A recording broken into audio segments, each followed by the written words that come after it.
Chapter 642. Wang Wan and Zhang Xiaobao were still traveling in the desert.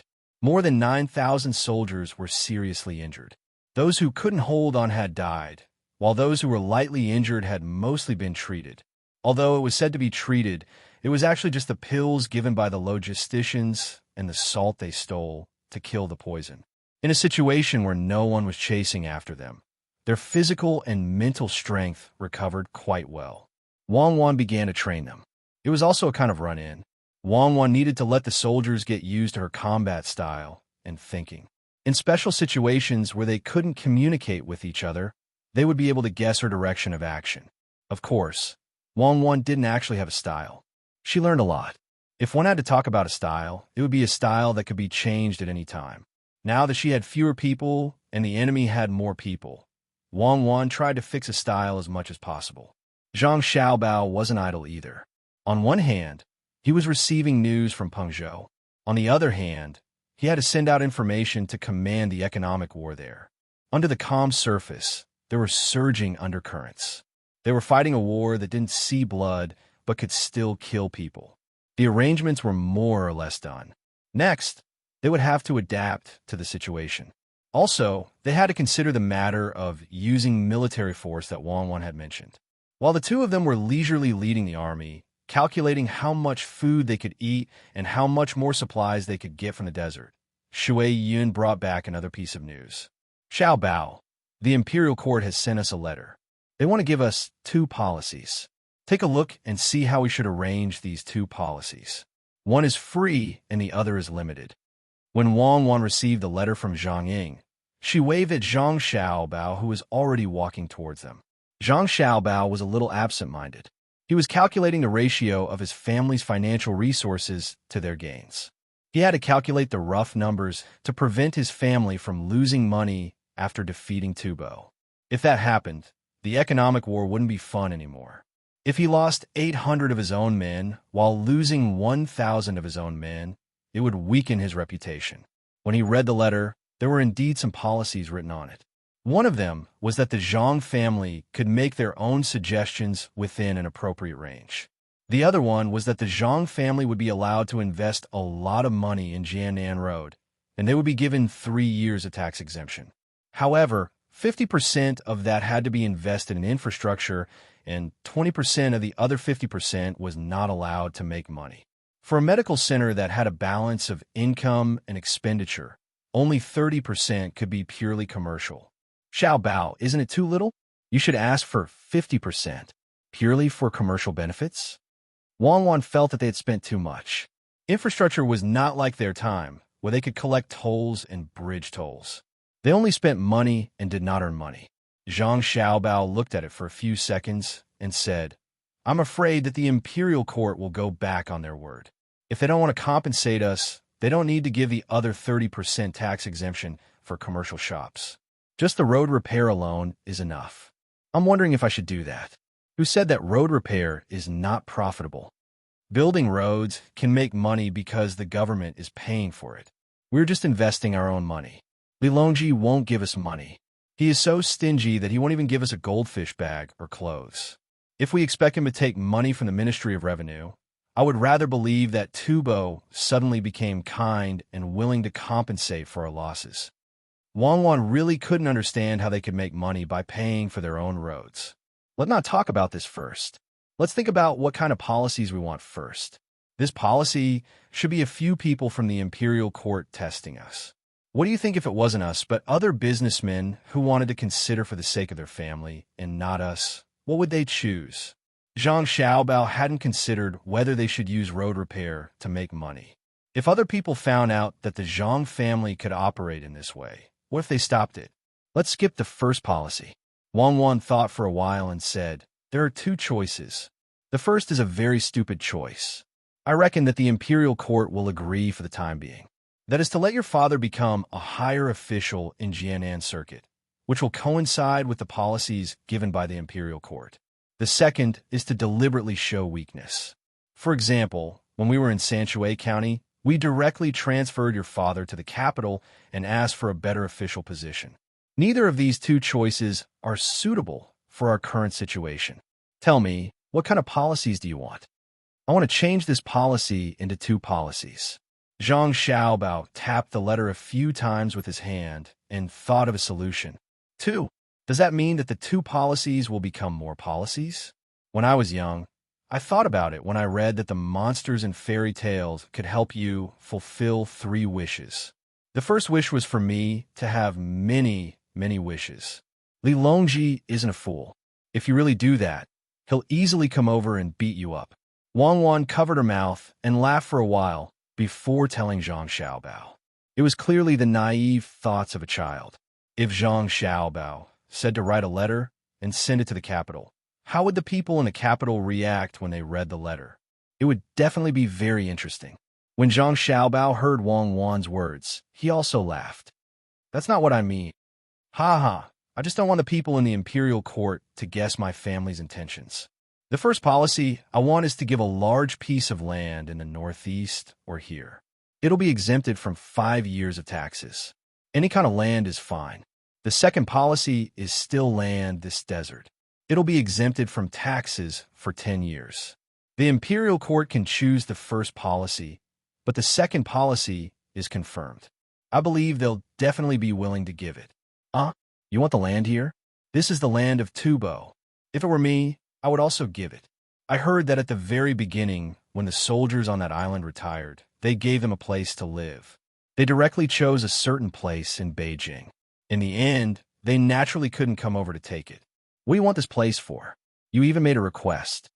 When Wang Wan heard Zhang Xiaobao's first request, she was only a little confused. What was Zhang Xiaobao's backup plan? But when she heard the second request, she was completely confused. According to this situation, could they still ask for the land in America? The great Tang couldn't do anything about it. Zhang Xiaobao gave a mysterious smile. You don't understand? I want this land because I want the imperial court to choose from the northeast. When we send the people we've trained in the snow mountains to the northeast, the imperial court will once again go back on their word. They definitely won't allow themselves to be schemed against. This way, when this matter is over, we'll have a lot of horses. The imperial court will definitely find an excuse to arrange for us to go to Mongolia. They'll also give us more preferential treatment. This is how benefits are exchanged. Unless they want to shed all pretense of cordiality, they'll be too much of a bully. After going around in a big circle, we're still going back to our original goal. Is there a need for this? Wang Wan understood. Zhang Xiaobao had been calculating and had brought out his original idea. It seemed like he had done an extra job, but the result was the same. There's a need. There's definitely a need. That place isn't the most important. The most important thing is this desert. I won't tell you now. You'll know in the future. Come, write the letter. Just do as I say. Zhang Xiaobao didn't say anything more. He indicated for Wang Wan to write the letter. Wang Wan turned her head away. I still have to train. You do what you need to do. Shui Yin acted as the messenger and flew to Pengzhou again. This time, she brought a 3-page letter to Zhang Zhong. In the letter, she tried to use short sentences to express the meaning clearly. After receiving the letter, Zhang Zhong asked someone to look after the cement and explosives. He hid in a corner and watched. He even carried the 3 old men behind his back. This made the 3 old men's hearts itch. After reading the letter, Zhang Zhong wrote a memorial and had the pigeon bring it to the capital to ask for a decree. He had to implement this matter. Without a decree, it would be hard to say what would happen if the other party changed their mind. Half a day after the pigeon flew away, Zhang Zhong found the 3 old men and showed them the 1-page letter. It was the 2 policies that Zhang Xiaobao proposed. After reading it, just as Zhang Xiaobao said, Old Man Pai was dumbfounded. He had thought of several possibilities, but he didn't expect that Xiaobao, a child that he would slowly nurture in the future, would propose such a request at this time and split the policies into 2. He shook the letter in his hand and said to Old Man Chong and Old Man Yao, "Do you understand? The first request is for a piece of land here or in Hebei province. I think his family wants to go to Hebei province. Why would anyone go there? The land here is absolutely impossible.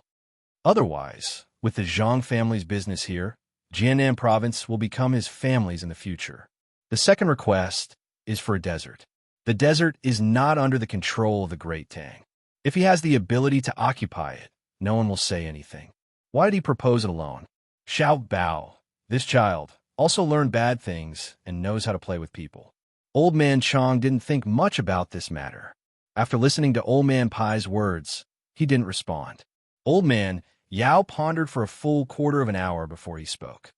According to the way the Zhang family did things in the past, the Zhang family did a lot of inexplicable things and obtained benefits in the end. Since it was proposed by Xiao Bao, even if Xiao Bao didn't learn all of the master skills, he probably learned most of them. They are now in the desert. Do you guys think they found something good? Will they use it in the future? That's not right.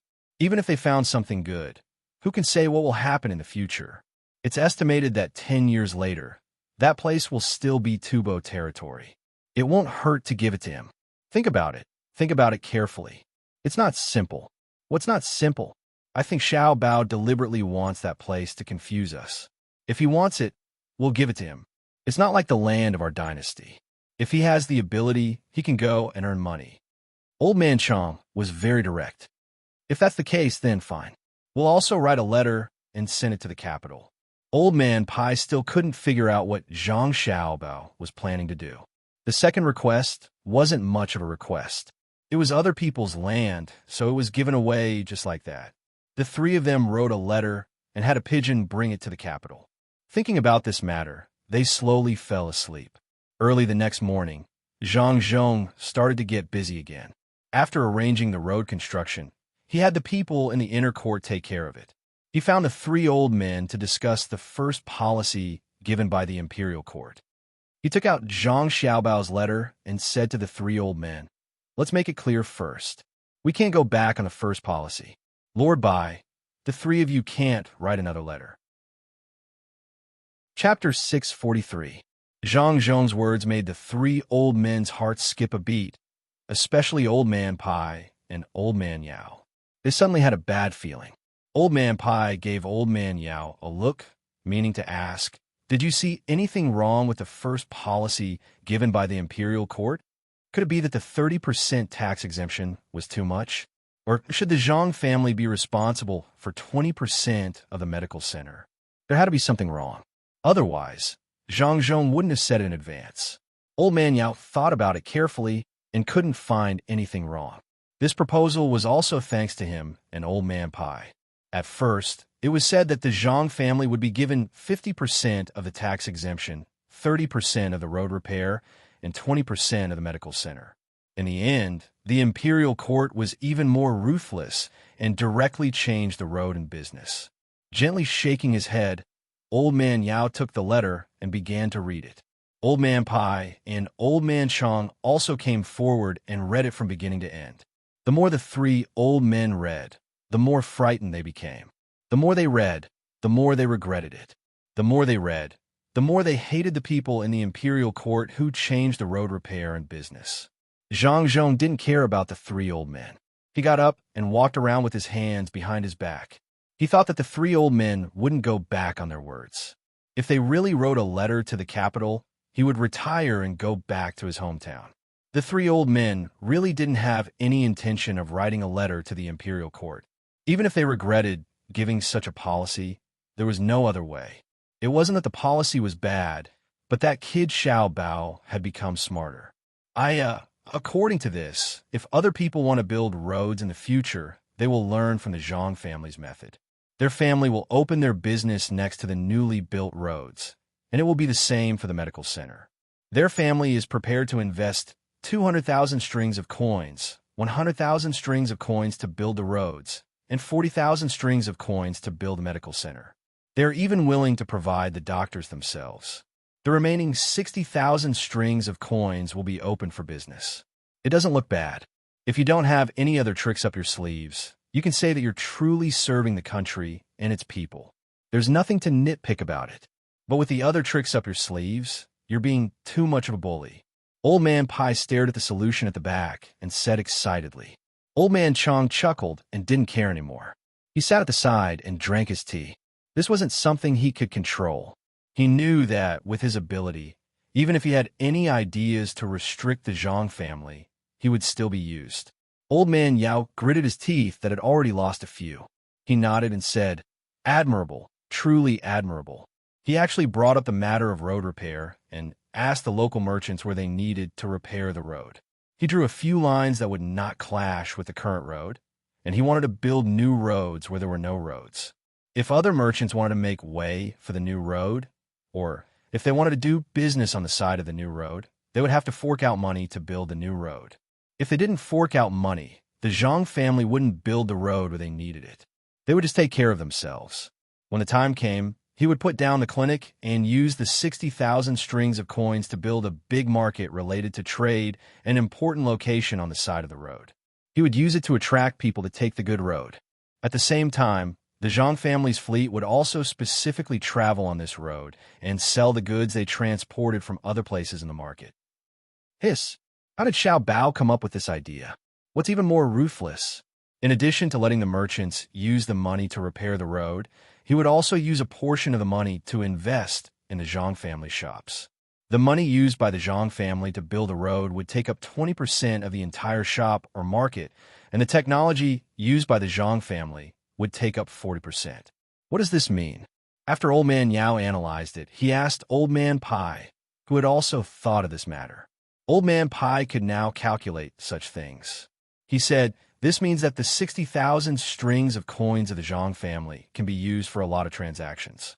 Others would have to invest at least 120,000 strings of coins to take up the other 40%. In other words, the real money used by the Zhang family to open a business is 180,000 strings of coins. They only used 40% of the technology to expand their business by 3 times. Look, there's another benefit for the merchants. This time, when they return, a portion of the things they plunder will be given to the imperial court, and the other portion will be sold. This will be considered the first transaction in the market in the future. Furthermore, in the future, they will organize caravans to go to the desert to collect useful things. Isn't that the land that Xiao Bao wants? With this excuse, they can go out as they please. As for whether they're going to the outside world to do business with Tubo that won't affect the Great Tang, or to really go to the desert to collect things, or to directly plunder, they have proof. Good. Xiao Bao is really amazing. His calculation is really too good. No wonder his family put in so much effort to build the road this time. They used cement to reinforce the tunnel and even blew up the mountain. So it turns out that they want to build a very good road. Old Man Pai suddenly felt that he was old, really old. He couldn't guess the final goal of the other party just by thinking about it. He had to analyze it from the concrete plan. Who was the one who suggested that they take up 50% of the road? With this, the Zhang family could use this condition to make as much money as possible. The merchants wouldn't object, and they wouldn't dare to hide and not fork out money. The Zhang family's financial resources were enough to support themselves. If they didn't invest now, they wouldn't have such a good opportunity in the future. If they wanted to invest again, they would have to pay a much higher price. Old Man Yao also smacked his lips as he looked at the plan. The most important point isn't this. Look, this is saying that the Zhang family will invest 100,000 strings of cash to build the road.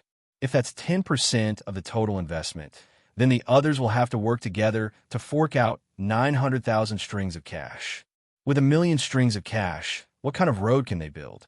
Connecting the entire Jianan circuit. The Zhang family will be responsible for providing the technology to buy and sell the key roads in the future. They will form a large chamber of commerce and share a portion of the resources. However, the 1,000,000 strings of cash will still be used to buy cement and explosives. The cement and explosives will all belong to the Zhang family. How much money can they make from this? That's right. How much can they make? The price isn't low. I estimate that they can at least make 20% or 30% of the profits. All right, the Zhang family will be able to earn the money they invested here. Compared to them, they won't have to fork out a single copper coin. They will only be able to take advantage of us. They will just have to provide some technology in the future and bring merchants to Tubo to make money.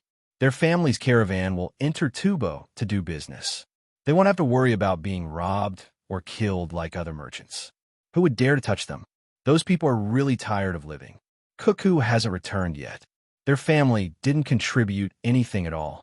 I think that when we cooperate in the future, their family will still be able to take advantage of us. Old Man Pai really couldn't think of how Xiao Bao came up with this plan. This was the so-called to gain something without risking anything. Could this be the legendary cash flow? No, it shouldn't be. Otherwise, Cuckoo wouldn't have agreed. It seemed that this kind of method couldn't be used. He really wanted to see it for himself. Let them use it on other countries to see what exactly was going on. Compared to the current method, it would definitely be better. Zhang Zhong waited for a full half an hour before the three old men came over. When they came over, Old Man Pai said to Zhang Zhong, "Yongcheng, you are amazing. You gave birth to a good son and a good daughter-in-law. Don't worry, I won't write a letter to the capital. I reckon that even if I did, it would be too late. Before the pigeons can fly, the imperial court's decree will start to arrive." Sir Bai's praise is wrong. Xiao Bao and Cuckoo still have many things that they don't understand. They're just eager to learn, that's all. I hope that Sir Bai can help us in the future. Is this possible? If you feel that there is no benefit to the people and the country, I will write a letter and have Xiao Bao reformulate the plan. For people like my family, earning money is no longer the most important thing. Zhang Zhong said modestly and then asked about the policy. As he said this, he really did have the same thoughts in his heart. If it wasn't beneficial to the people, he would rather not earn too much money. The more Old Man Pai looked at Zhang Zhong, the more he liked him. It was true that the more money a person could earn, the less they would view money as important. Old Man Pai, who had been learning from the Zhang family for a long time, didn't teach for nothing. When he heard Zhang Zhong's thoughts, he said, "There are benefits. It's good for the country and the people. It's not that the merchants here don't have money. Some of them can't spend it locally, so they all go outside to invest. It's just right for them to take out their money. With your family's methods, they won't be able to cause any trouble. In the future, when you go to the capital or Luoyang, the imperial court won't have to worry about your Zhang family doing anything bad. The million strings of cash will be built very well, connecting the entire Jianan circuit. At that time, the goods from other places can be transported here, and your family will have a new way to earn money. You can transport the goods from Jianan circuit to other places to exchange for money. In addition, the merchants from Tubo can also come here to do business. There will be more medicinal herbs, and it will be helpful for medical research. Didn't your family mention economic control and plunder when you were in Luzhou a long time ago? It just so happens that you can use it in Jianan circuit. As for Xiao Bao's future plans, my granddaughter has told me before that is to buy a large amount of cattle, sheep, and horses from Tubo and provide them with luxury goods. The two will exchange. This way, Tubo's good land will gradually decrease. As for food, we can just exchange it with them from Great Tang. When Tubo's food supply is controlled to a certain extent, that will be the time when Tubo will become a part of Great Tang. If I had known earlier, I would have kept Exanair by my side and asked her more questions. Now, it is already your world.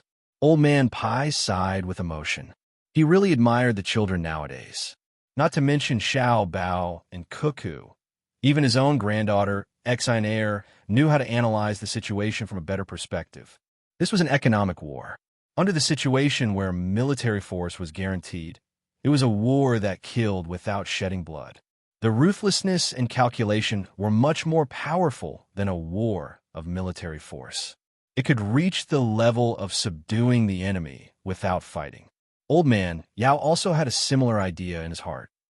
He looked at Zhang Zhong, a young man who no one could find fault with in terms of virtue, and said with a smile, "Your family can use the policies to calculate as much as you can. The more you calculate the people in the imperial court, the more the people in the imperial court will pay attention to this matter in the future. They will cultivate more economic talents and not put so much importance on grand scholars. The living eat, wear, and the living they can't do without money." Chapter 644. Since the three old men agreed, Zhang Zhong was relieved. He began to find people who had membership in the ski resort to discuss the investment. After the businessmen understood the whole plan, they immediately knew the means of the Zhang family. Some people really didn't want to help the Zhang family, but they had no choice but to pay. Although there was a road now, the road was not good, and transportation was difficult. After the Zhang family finished building the road, there were corresponding measures, which made people tempted. Besides, there were many rich people in Jianandao. If they didn't pay, once others gathered enough money, they wouldn't have the opportunity to cooperate with the Zhang family in the future. They couldn't get new technology, and they couldn't seek benefits from the goods transported from other places with the Zhang family. They couldn't form a caravan and go out with the Zhang family to do business with Tubo. One by one, they said that they would go back and have good discussion. Then, they left with a copy of the plan. Zhang Zhong had nothing to do at the moment. After thinking for a while, he called Mi Fan and the other two who had just arrived. After Mi Fan and the other two came to Idyll, they didn't stay idle. They had never been here before, so they were curious about everything, especially Jiu Malin. She found everything interesting. She couldn't sleep much at night. She ran around, looked at the scenery of the snow mountain, and looked at the trees here. She was also fascinated by Xiao Bei and the other little guys. She wanted to join them and play with them. She wasn't a member of the Zhang family, so there were fewer restrictions on her. In addition, during the journey, she occasionally heard from Mi Fan and Han Xianfeng about the various things the Zhang family did. She was curious and began to ask the people in the inner courtyard of the Zhang family and Wang family. After asking once, she was satisfied and asked again. She never got tired of asking. Today, Zhang Zhong called the three of them. The three of them simply tidied up and went to Zhang Zhong's study. After the greeting, Zhang Zhong said to Mi Fan, you can go ahead and do what I've arranged for you. Remember, if you feel uncomfortable, think of a solution. If you can't, come back immediately. It doesn't matter even if the plan fails. Ever since Mi Fan had been dealt with by the Zhang family, he had been wholeheartedly doing things for the Zhang family. He admitted that the Zhang family's capabilities were much better than the ship company he used to work for. Hearing Zhang Zhong's warning, he immediately replied, Master, I understand. I will definitely do my job well. If there is any danger, I will avoid it. You brought me here because of this special ability of mine. Zhang Zhong nodded and looked at Han Xianfeng. Han Xuanfeng's father relied on the Zhang family to do good things. Now that he had been promoted, he wasn't as tired as before. The Zhang family took care of all the supporting matters. Therefore, Han Xianfeng was very respectful to Zhang Zhong. He stepped forward and waited for Zhang Zhong's orders. You're quite capable as well. I heard that you can speak the languages of several countries. You speak Tubo quite well. When you enter Tubo, don't give yourself away. In the few days between Idyll and when you come out of seclusion, there will be people from Tubo arranged to speak with you every day. Try to familiarize yourself with the local dialect. Zhang Zhong also warned Han Xianfeng. In the end, he looked at Jiu Malin. Jiu Malin wasn't under the Zhang family's jurisdiction, but at this moment, she felt uneasy. One reason was because of Zhang Zhong's temperament, and the other was because of the power of the Zhang and Wang families. The day hospital that she yearned for the most, but couldn't enter, was run by the Zhang family. She, who was usually muddle-headed, became sensible at this moment and stood out with a smile. Zhang Zhong also smiled and said, You're not a member of the Zhang and Wang families, so I shouldn't ask you to do anything. But this time, it's not only a matter of the Zhang and Wang families, but also the entire Jianan circuit and Great Tang. I could have sent people from the inner court to follow you, but since you're proficient in the art of calculation, I'll let you go. If you make a contribution, the Zhang and Wang families will remember you, and the people of Jianan circuit won't forget you. You'll also let the people of Great Tang see what it means to be a woman who isn't inferior to a man. Jiu Malin nodded hard and promised, I usually don't say anything. I only help when you need me. I won't cause trouble for Great Tang. I want to make a request. When I come back, let me enter the day hospital. As long as it's where the Zhang and Wang families are, you can enter wherever you want. But you have to learn well. If you want to go somewhere else, the Zhang and Wang families will help you. Zhang Zhong gave Jiu Malin a promise. Then, he turned to Mi Fan and said, Get ready and set off. Take Hawksbill and Pearl with you. This time, there are only 3 of you, and there's no backup. I can still delay you for a month. You have to do what you want within a month. If it doesn't work out, leave. Mi Fan suddenly felt a sense of heroism. She no longer had any worries or discomfort in her heart. She nodded solemnly, turned around, and strode away. Han Xianfeng and Jiu Mei Lung followed behind. The three of them would have to fight alone for a month. After the three of them left for a while, Zhang Zhong found two people from the inner yard and asked them to think of a way to infiltrate Tubo and protect Mi Fan and the other two in secret. If they were in danger, they had to send Mi Fan and the other two away first. Then they could reveal their identities and tell the Tubo that they were from the logistics camp in Idyll. They were also servants of devilish Cuckoo and had come to deliver the letter of challenge. In this way, the Tubo people would have to consider Cuckoo's temper before they killed the two of them. When two countries were at war, they didn't kill the envoys. If they really killed the two of them, they would have to bear the revenge of Cuckoo. At that time, it wouldn't be a team of less than 10,000 people, but 100,000 border soldiers. They would enter Tubo's territory and ask if Tubo dared to do it. Zhang Zhong's arrangements were almost done. He felt much better, but the others might not feel the same.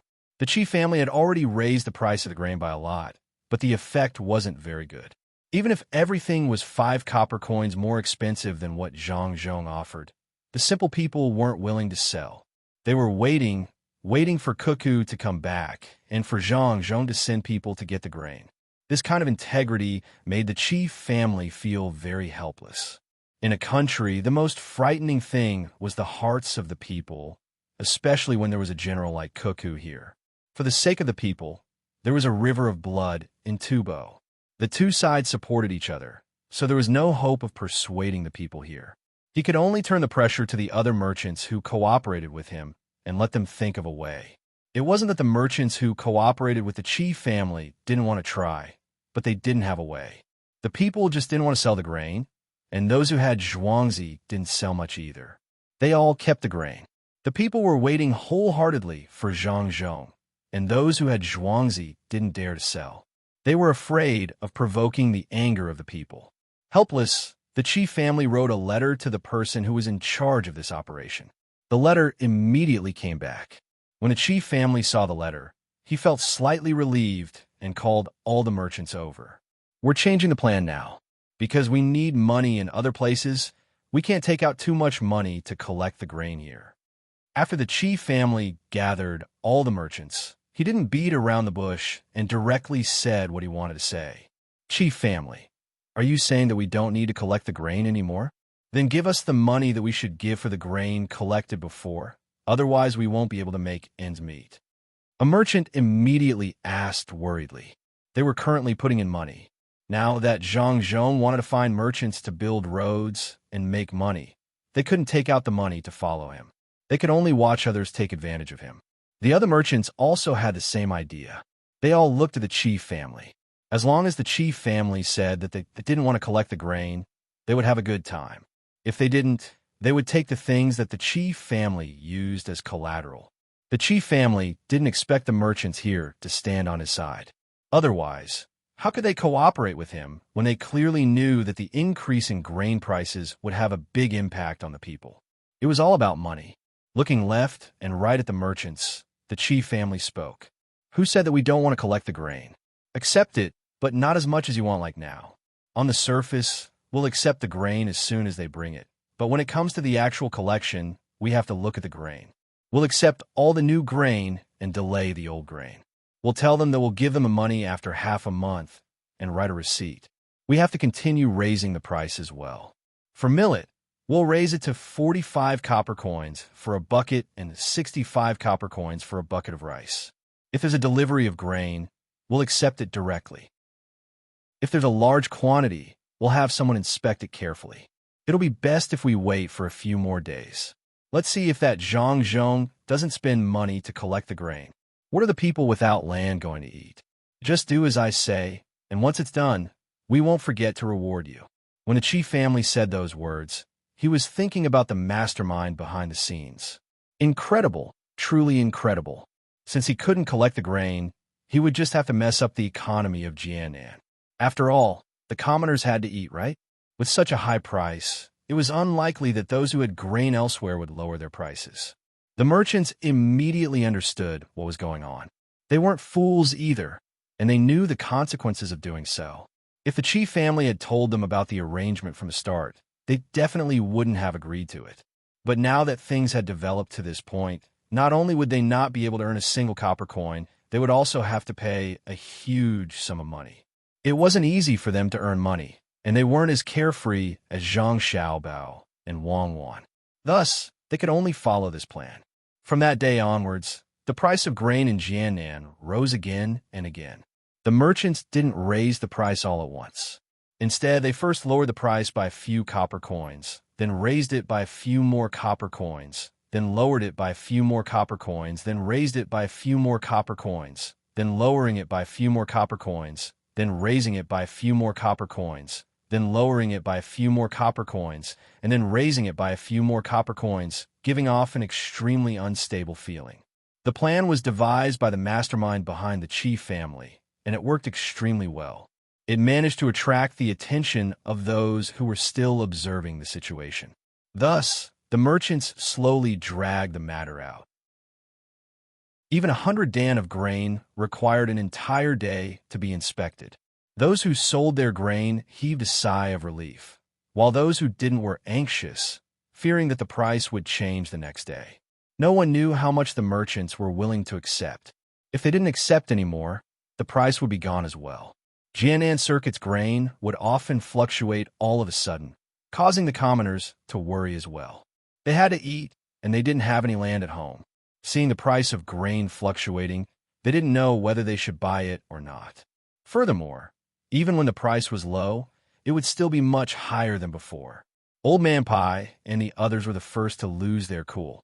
They sought out Zhang Zhong, who was discussing the matter of investing in the road and partnering with the merchants. Yongcheng, what about Xiao Bao's methods? We can't wait any longer. The commoners can't take it anymore. If we don't think of a way to resolve this matter, I'll take out my own grain and share it with the commoners. Old Man Pai was extremely worried. After seeing Zhang Zhong send off a happy merchant, he made a request to Zhang Zhong. Zhang Zhong really didn't understand today's situation. After hearing Old Man Pai's words, he asked someone to come over and ask. After understanding the situation, he took out his tea set. While making kung fu tea for the three old men, he said, "They can't take it anymore so quickly. I didn't expect that according to Xiao Bao's estimation, we'll have to wait at least 2 to 3 days. It seems that the Tubo people are quite capable. They know how to use today's method. All right, then I'll take action. I'll open the Chongping warehouse in Idyll and let the commoners receive grain according to their household registration. Those who don't farm can receive grain according to the number of people. Even if they're rich, they can also receive grain according to the number of people. If we snatch a lot of grain from the Tubo people, our family won't be able to finish it. We'll give it to the commoners and stabilize the market first. We'll wait for them to use other methods." Xiao Bao said that economic warfare is very interesting. Unless there's no other choice, we can't reveal our trump cards. Of course, there are some people who don't know how to fight economic warfare. They only know how to scam the merchants in the end, but they don't care about how the commoners will be affected by the fluctuations.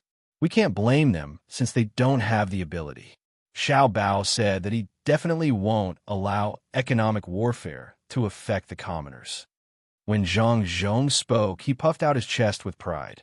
He was proud of himself and his son. Only his son could say such arrogant words. If he said that he wouldn't allow it, then he wouldn't allow it. Just like his daughter-in-law, he forced the Tubo army of 40,000 to stand guard and didn't dare to move forward. Old Man Pai and the other two were stunned by Zhang Zhong's words. They thought that Chongping Song was the last resort, but they didn't expect that it wasn't. The Zhang family still had a backup plan. Old Man Pai and Wei Wei nodded and took a cup of tea. They drank half of it and poured away the rest. They said to Zhang Zhong with satisfaction, "Yongcheng, this is the right way." It seems that Xiao Bao has learned a lot. The Zhang family's way of doing things is unpredictable. They always have a backup plan, making it impossible for others to guess where their bottom line is. Okay, Chongping Song in Kaiyi Province. Previously, we snatched a lot of grain from the Tubo people and forced their commoners to the other side of the river. They should be able to last for a while. Yongcheng, there's one more thing. Since we're giving grain to the commoners who don't farm, shouldn't we also give some to the commoners who farm? Otherwise, the commoners' hearts will be cold. Old Man Pai had also thought of the things that Old Man Pai was thinking about. He looked at Zhang Zhong from the side and waited for Zhang Zhong's reply. The commoners who were farming had left grain for Zhang Zhong, but in the end, Zhang Zhong had specifically given grain to the people who didn't farm. What would they think?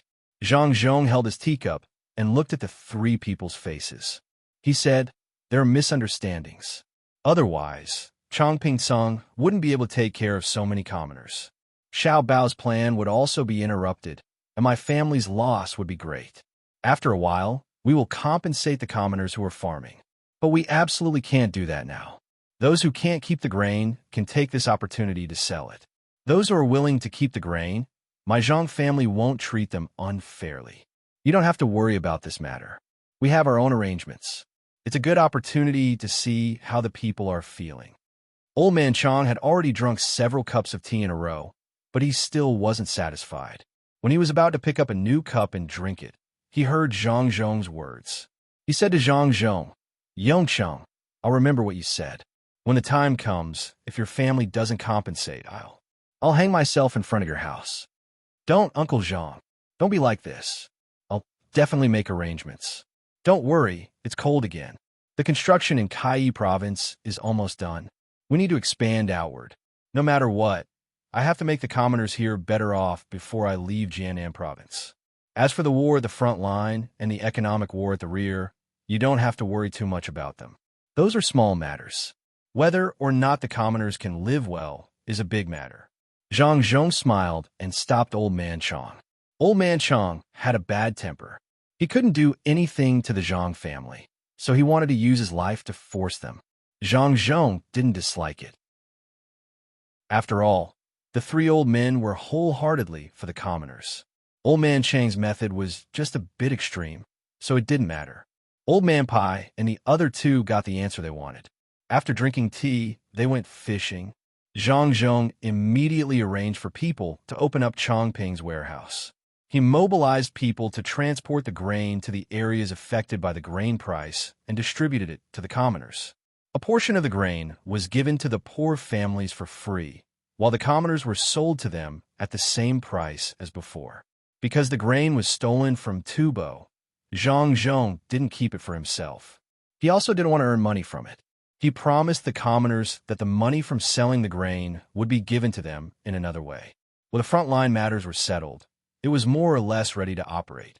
He told them to wait. When the Zhang family released Chongping's warehouse and only targeted the people who didn't farm, the people who had grain felt uncomfortable. They hesitated and didn't know if they should sell the grain or not. Cuckoo was still fighting, but Zhang Zhong didn't consider them. How should they choose? Just as they were hesitating, Zhang Xiaobao's operation back then had an effect. The imperial court sent a decree to prove to the various prefectures of Jiannan that Cuckoo wasn't the commander of this war. They used her age to scare Tubo, and the real commander was someone else. At this time, the commoners also knew. They couldn't guess anything else, and could only choose to believe the imperial court. They knew that Cuckoo wasn't a powerful demon, and that there was an expert behind her. They used this to anger Tubo and mobilize Tubo's troops. Many commoners changed their minds and sold the grain in their hands to the grain collectors. Because the grain collectors controlled the amount of grain they bought and deliberately delayed, the commoners who sold the grain stood in a line at the place where they bought the grain. Seeing that the merchants were deliberately taking their time to buy the grain, the commoners couldn't stand it. They all clamored for the merchants to buy their grain at the price they offered. As a result, the pressure on the grain collectors increased. When they saw the angry commoners on the street waiting to sell their grain, they were afraid that the government would intervene. They had no choice but to find Master Qi. Master Qi didn't expect that Zhang Zhong's reaction would be so fast. He now knew that his economic war had been discovered by the Zhang family. All of their methods were targeted at his grain prices. Thinking that the economic war was revealed by the Zhang family, Master Qi couldn't hold it in anymore. He had no choice but to write a letter to the person behind this.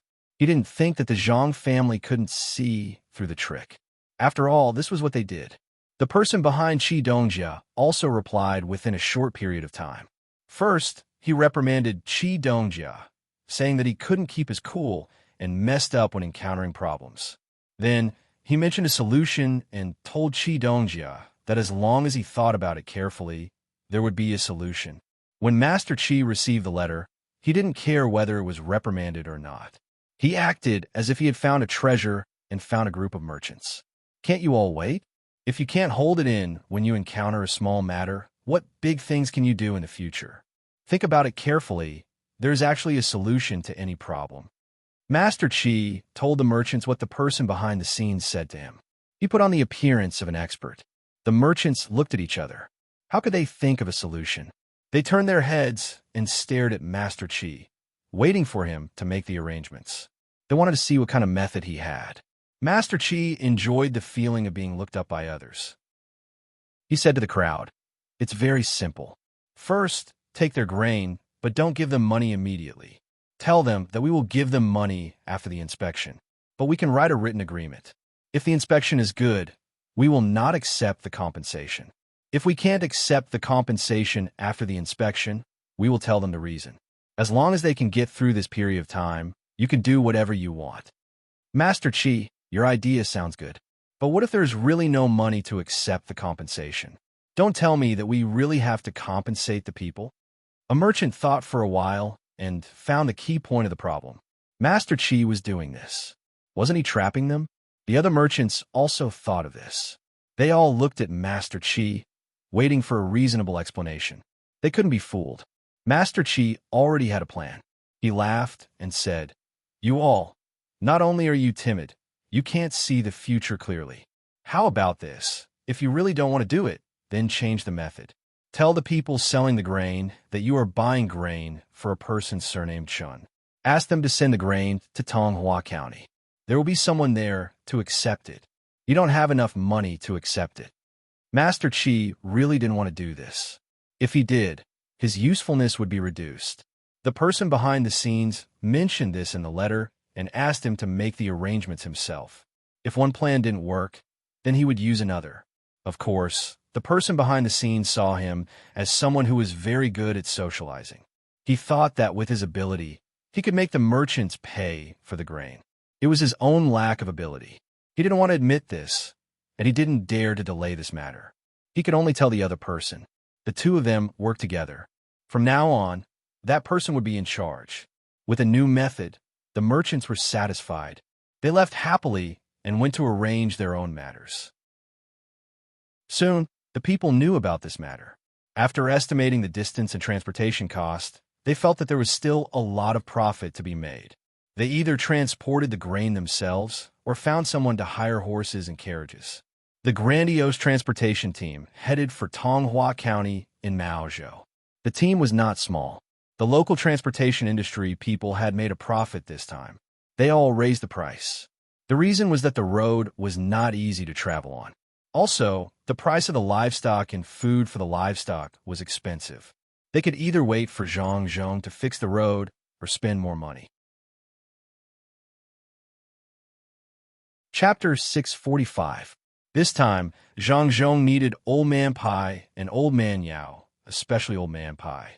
He used to be an official in Idyll and even investigated people in Jianan Circuit. He was the perfect person to use. Old Man Pai was also surprised by Zhang Zhong's sudden arrival.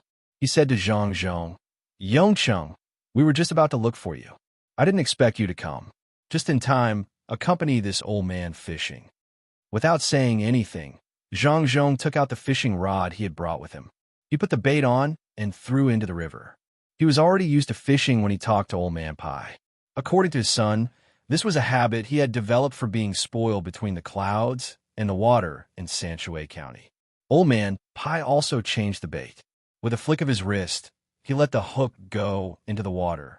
It was unknown what he was thinking. Did he know how to fish? In this kind of flowing water, he actually used a floater. He watched as the floater was washed away by the water and tilted the fishing line, but he didn't care. When Zhang Zhong saw this, he admired him. This was what it meant to be on the level. He said that he came out to fish in the water, but the servants at home gave him a rod with a bottom hook, saying that it was the fishing experience of the young master. Whoever used a floater in the water was stupid. Regardless of whether the rod was stupid or not, this kind of calmness was not easy for others to learn. It was admirable, truly admirable. It was probably because it was tiring to hold the rod, and there were too many tools that came with it. Otherwise, wouldn't a official have brought a whole bunch of fishing rods here to fish? Old Man Pai didn't have this kind of awareness. If it wasn't for the sake of talking, he would have used electricity. He would pull a net downstream, and then use electricity upstream to catch the fish. It was convenient and effective. Yongcheng, do you think my hook is not good? Old Man Pai asked Zhang San after fishing for a while. Zhang said in his heart, "Isn't this nonsense? You shouldn't use this kind of pole at all." However, he couldn't say it so bluntly. That would be too unprofessional. Besides, Sir Bai wasn't asking about this matter. Therefore, Zhang thought for a moment and said, "Yes, Sir Bai, I think the current is too strong," so it drifted past. It would be good if it was stable, otherwise the fish would not take the bait easily. Yongcheng knows more. Steady? Yongcheng, this fish is going crazy. Can you still hold on? Old Man Pai asked Zhang as he slowly kneaded the fish bait, mixed with fish bone powder and lard. Zhang glanced at it and thought that Sir Bai's heart was finally in a mess. Otherwise, who would use this kind of bait? This bait was used to catch the black fish, or it could be said that it was specially used to catch fish that ate fish. Without saying anything, Zhang directly took out some flour from the bag behind him. There was also some ground pork bone flour inside. He casually sprinkled it into the river and said to Old Man Pai, "If it makes a mess in the cage, it will still be in the cage. Could it hurt people?" Old Man Pai looked at Zhang in surprise, especially the thing that Zhang sprinkled in the water. He asked, "Yongcheng, you want to use the cage to keep the fish, then what are you sprinkling now?" Old Man Pai was very familiar with this kind of verbal confrontation. An expression, a movement, and even a look all contained different meanings. He had to ask. Zhang sprinkled 2 more handfuls of flour and answered, "I am making a whirlpool. When fishing, I use a lot of other things to attract fish. This is what a whirlpool is. When the time comes, I will put in good bait. When a lot of fish gather, they will be willing to come to the good bait." "I see, but this is flowing water." Old Man Pai was not confused to this extent.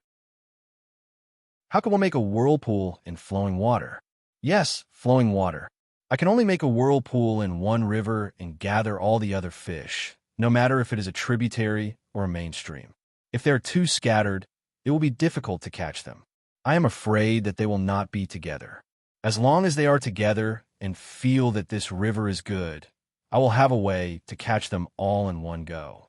Zhang threw all his fishing rods into the river and said to Old Man Pai. This time, even old Zhang, who didn't know much about politics, understood what Zhang meant. Zhang wanted the grain collectors and livestock collectors to gather together so that they could deal with the problem together, unlike at the beginning when they were separated. Old Man Pai looked at Zhang and nodded with satisfaction. Zhang was finally able to act on his own. In the future, when he fought with others, he would know when to advance and when to retreat. He did not have to worry too much. He looked at Zhang now as if he was looking at his own son. His son was an official elsewhere, so he could only treat Xiao Bao, Cuckoo, and Exionaire as his grandchildren. He treated Zhang as his son. Even if he often caused trouble for his son and grandchildren, it was to train them. Seeing Zhang's steady appearance, he asked, "Yongcheng, are you going to use a fishing rod to catch them all in one go?" "No, the fishing rod is only for fishing. The fishing rod is for the fish who think they are smart. The net is also not for the fish. If you use a net, unless you use too much manpower, you will not be able to catch them. Even if you catch them, they will only be small fish. I'm going to use this thing." As Zhang spoke, he took out a glass bottle from his bag. It was a very big bottle. It was difficult to see what was inside, but the twister on the bottle proved its power. Zhang took out the bottle and a fire scythe. After blowing on it, he smiled at Old Man Pai and the others. Old Man Pai and the other 2 immediately stopped fishing and turned around to retreat. They knew that this thing would explode, and it was a very powerful one. It was almost as powerful as the grenades that Cuckoo had brought. Zhang Zhong ignited the twister. After the twister burned into the bottle, he casually threw it. The bottle fell into the water, and Zhang Zhong immediately laid down. After the explosion, Zhang Zhong climbed up and looked at the fish that had been blown out of the water. He said to Old Man Pai, "There are no real big fish, so it is not time to reel in the net. I will first blow them up, and then we will talk about it later." Old Man Pai and the others had nothing to worry about at this time. Since Zhang Zhong was already prepared, there was no need for them to worry. Old Man Pai changed the fishing rod. There was no float on the hook in front, but a lead block. He shook his hand and threw it into the water. "Yongcheng, you just blew up a lot of fish, right? Take it back and let someone stew it. Stew it into a milky white soup." "I'll go now." Zhang Zhong did not fish up the fish that had been blown up. He nodded, put away his things, and left to arrange the economic war. As for the stewing of the fish, he could arrange for someone else to do it. "Xiaobao, we are about to set off. Have you made the arrangements? If we are too far away, Shui Yun will delay things. Without a satellite, it will be too tiring for me to command, and it will easily cause too many casualties." In the desert, Wang Wan felt that it was about time. She wanted to carry out the next step of the battle plan, so she said to Zhang Xiaobao, "It's all arranged. That person from Tubo is quite smart. He knows how to divert the trouble. Unfortunately, his opponent is not an ordinary person from the Great Tang. I'm not worried. What do you want to do? We will leave immediately." Zhang Xiaobao finally found a few snakes, the very poisonous ones. He shared the snake all with Cuckoo and ate it raw. He also ate some garlic to avoid eating parasites. He did not know what he was thinking, but he did not use the strong wine. The remaining snake meat was given to Wang Wan to make soup. It looked like a lot, but after it was made, there were only 3 bowls. Zhang Xiaobao was not willing to eat it himself, so he gave one to Wang Wan and one to the 2 injured people who had not recovered yet. After sharing, he heard Wang Wan's call. He thought about his plan and felt that there were not many loopholes, so he signaled to Wang Wan to start.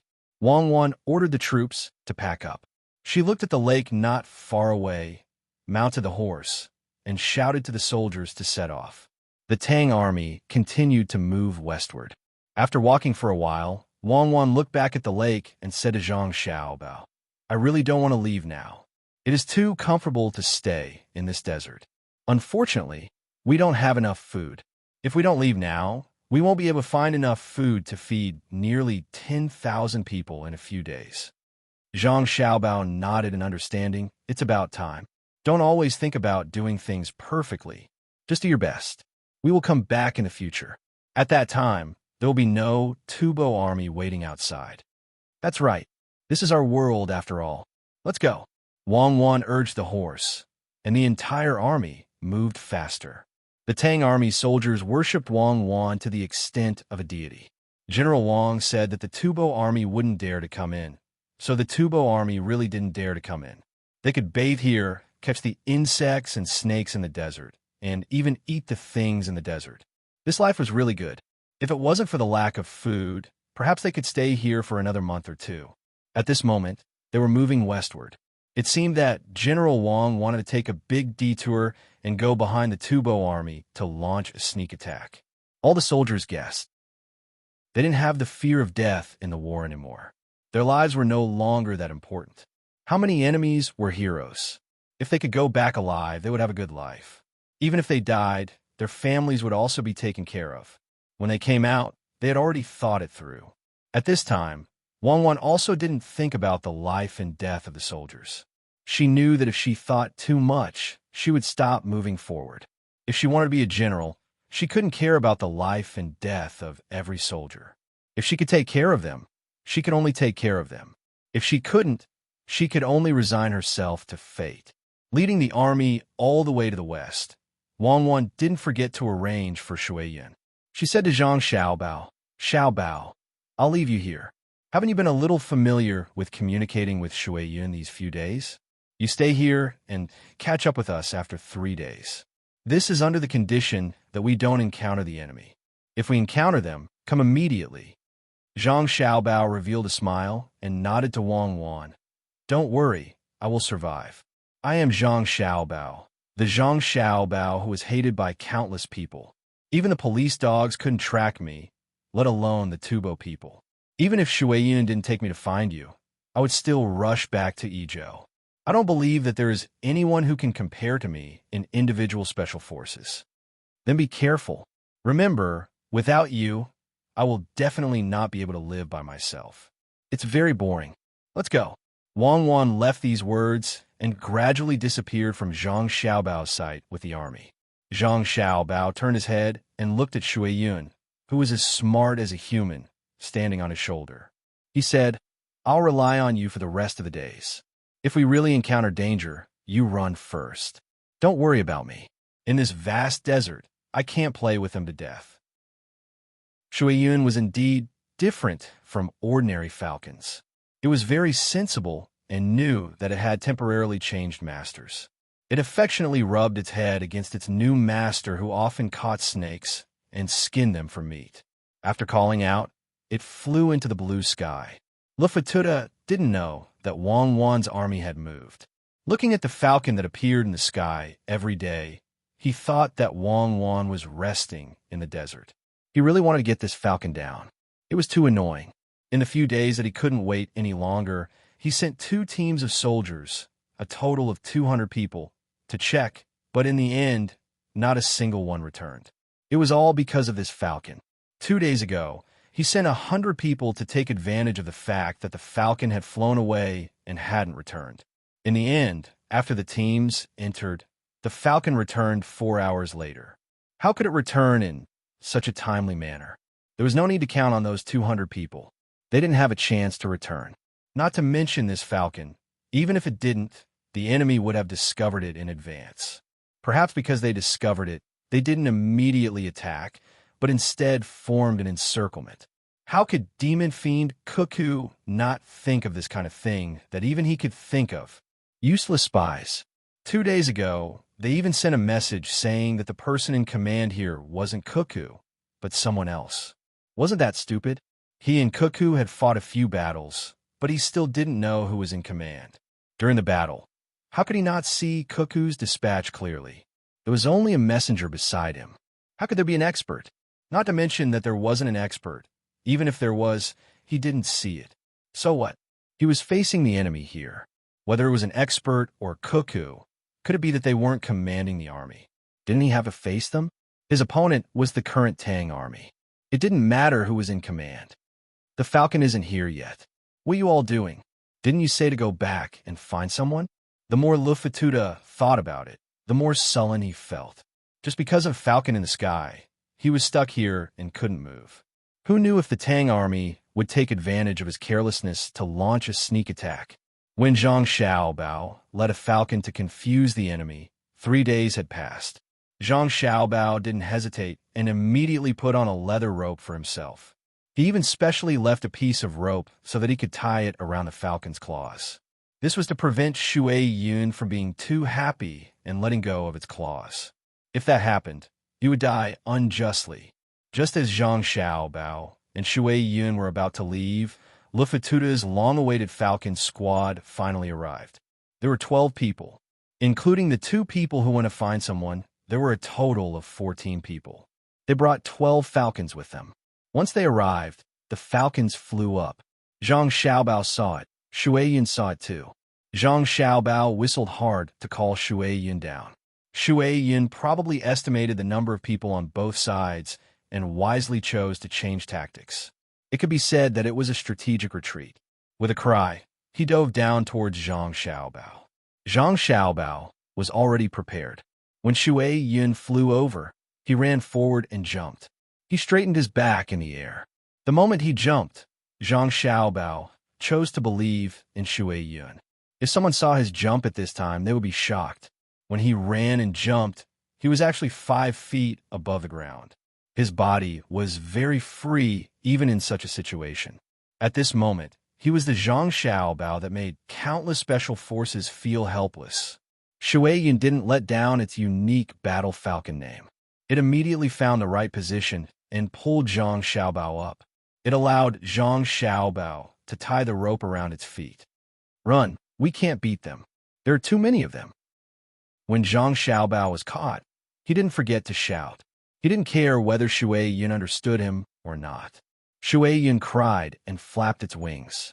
It flew in the direction of Wang Wan's squad. Behind it, the 12 falcons were closely following. Don't be afraid. I'm still with you. Let's fight together. When we find Cuckoo, you dive down. If they dare to dive down with you, they'll all be turned into spiked falcons. It's a new breed. Zhang Xiaobao took out the 2 guns at his waist and checked them. He didn't forget to shout at Shui Yun. Shui Yun tried its best to fly. It wasn't stupid. It wouldn't fight against 12 falcons alone. The 12 falcons didn't have any burdens. Their flying speed was naturally fast. No matter how strong Shui Yun was, it couldn't increase its speed by catching a person. Le Fatuda rode on his horse and chased after them. He had already seen that there was a person below the falcon. It was the person who was with Cuckoo. He didn't know what he did. According to the intelligence, he was Zhang Zhong's son. Was he here to play? Catch him and kill that falcon.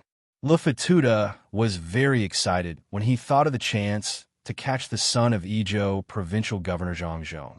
He shouted from below. The 12 eagles gradually approached the water cloud and continued to rise higher. Zhang Xiaobao also saw this situation.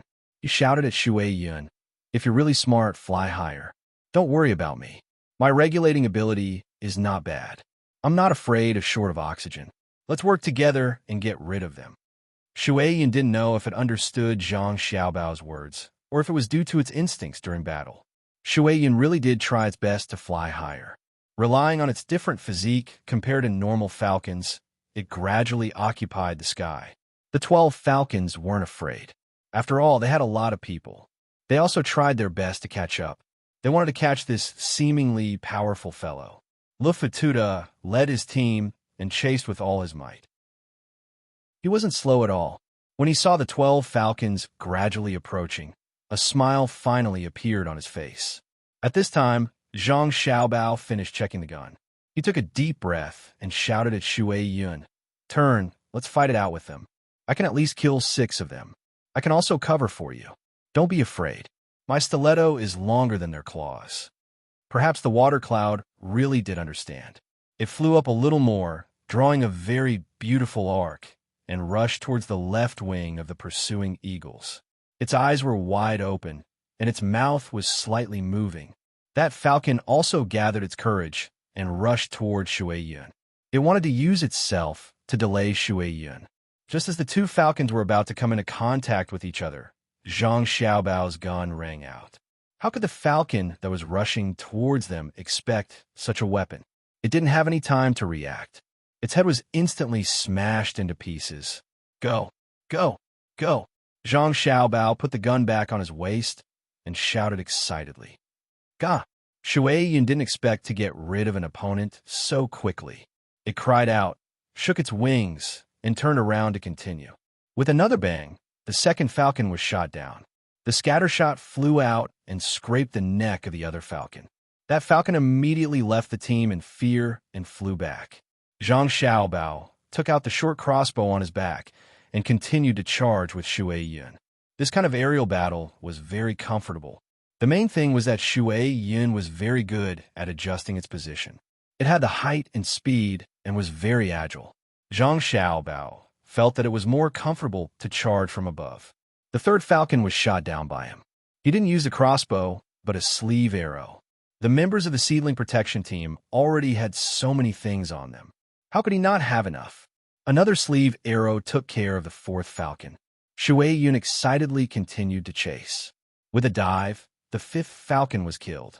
This time, it wasn't Zhang Xiaobao's crossbow arrow, but the flying locust needles on Zhang Xiaobao's belt.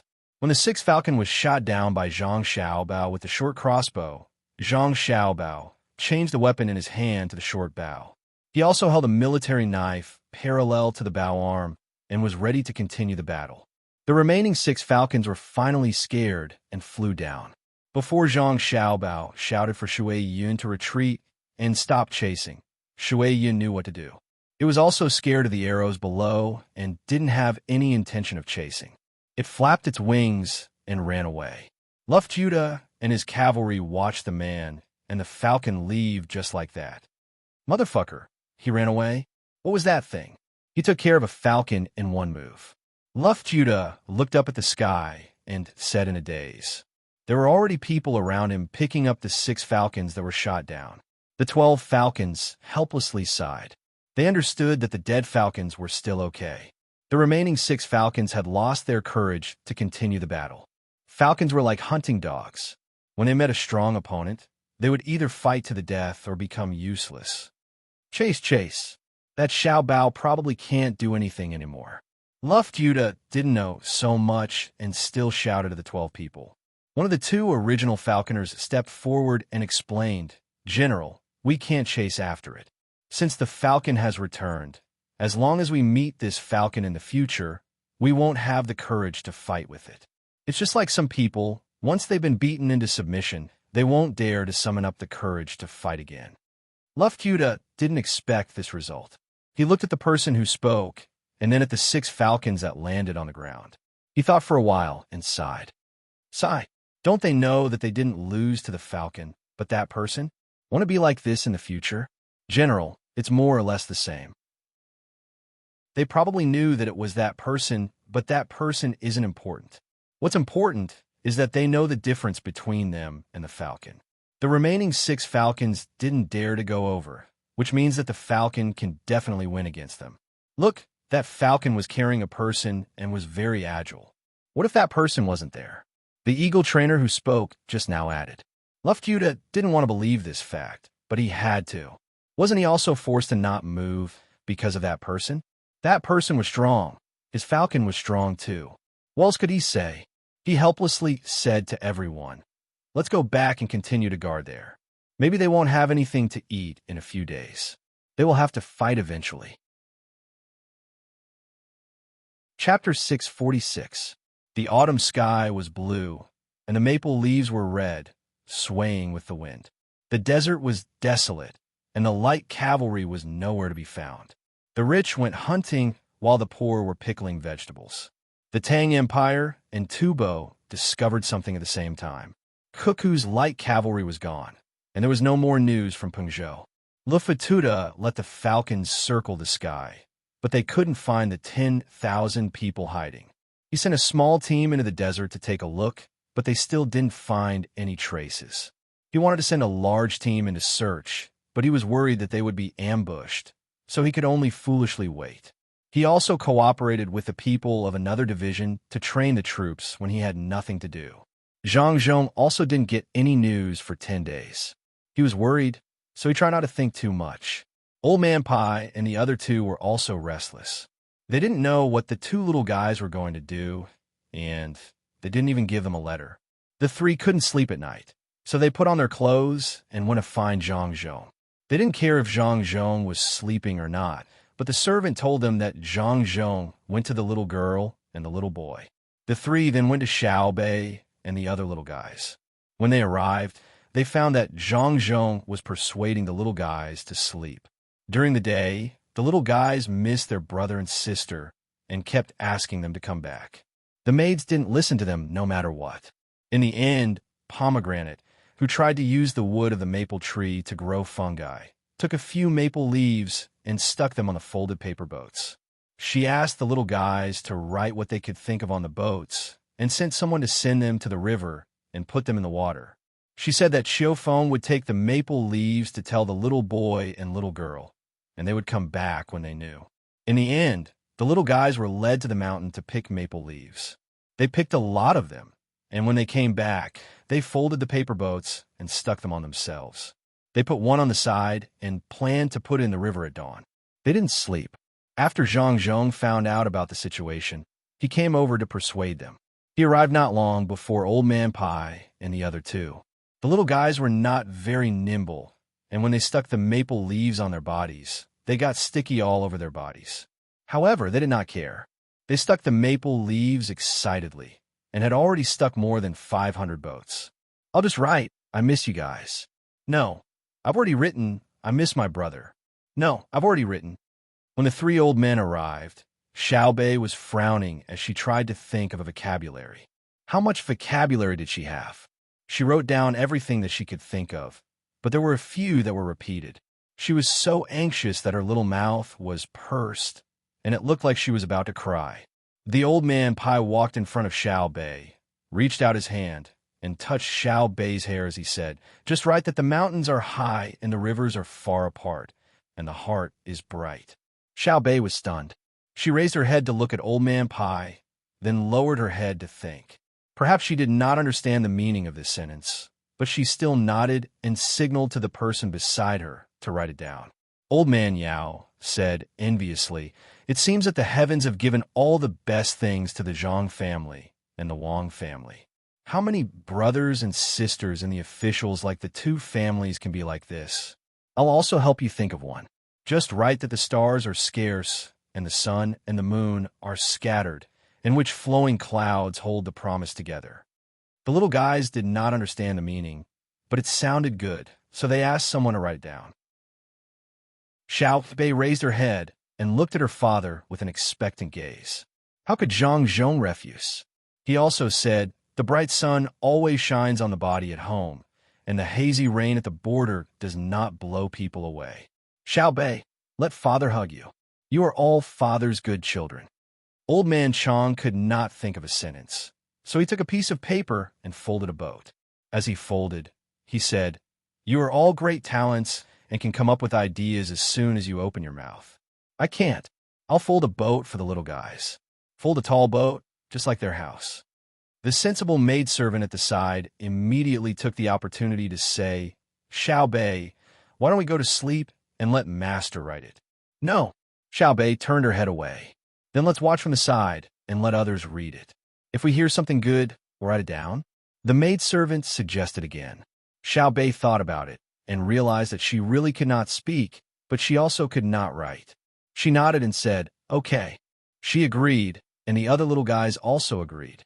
They all sat to the side, obediently, listening to others speak and watching others write. Thus, the old housekeeper, whom even Zhang Juling respected very much, folded boats for the little guys.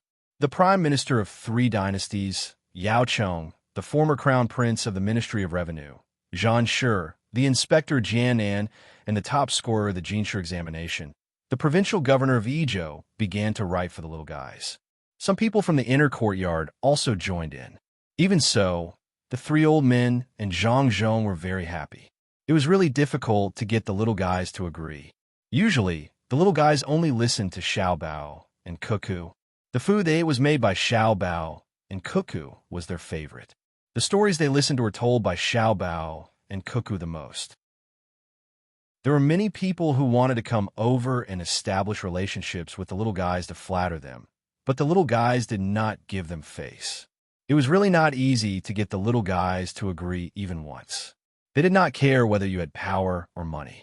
They had their own set of attitudes towards people and things. The people from the inner courtyard were also very enthusiastic. A male chauffeur, who was responsible for following the little guys and carrying things and moving things, said at this time, "I'll also write one. 100 turns of steep mountains cannot hide. Ridge Road." "Wrong, it's a blind pair." When Wang Wan's younger brother heard this, he looked over angrily and said, "The forest is opposite the dock. The ridge is opposite the mountain. The daytime is opposite the spring. There is a ridge, and you still say ridge? Then you say it." Xiao Bei was listening and was interrupted, so she said with dissatisfaction, I'll say it. 100 against 1,000, turn against turn, steep mountains against blue mountains. Green mountains cannot hide, blue water cannot hide. 100 turns of steep mountains cannot hide. 1,000 turns of mountain range cannot hide." Wang Wan's younger brother said with his chest puffed out. Xiao Bei seemed to have seen something novel. She turned her head and looked over. She looked at this guy that her older brother and sister had said could be like her older brother and sister in the future and be together with her. Old Man Pai and the other 2 people, as well as Zhang Zhong, were also shocked. Zhang Zhong knew that Cuckoo's younger brother, Xiao Yuan, was usually smart and could remember what others said, but he did not expect him to be smart to this extent. The first part that Zhang Zhong understood was something that Cuckoo had specially taught to the village children in the past. The latter part was not. How did this child learn it? Old Man Zhang felt that this silly little fellow was fun to play with, like his older sister. Old Man Bai sighed at the fact that another genius had appeared in the Wang clan. Old Man Yao, on the other hand, was extremely jealous. All the good things were happening between their two clans. How were other people supposed to live? It seemed that he had to look around in his own clans and send those around the same age to learn together. The teachings of an expert could not be monopolized by the two clans. Zhang Zhong went over and picked Xiao Yuan up to take a closer look. He kissed him and praised. Good. Xiao Yuan, learn well. Write this down. The people in the inner courtyard immediately started writing. They appeared to be much calmer. With the existence of the young master, young lady, and young immortal, they could accept even the most unusual things. The night passed in a warm and excited atmosphere. The little guys did not stay up until dawn. They fell asleep while listening. Other than the stars in the sky, there were also many small boats that accompanied them. Zhang Zhong, who had stayed up all night, went to take a bath. He also had a massage and drank a bowl of soup.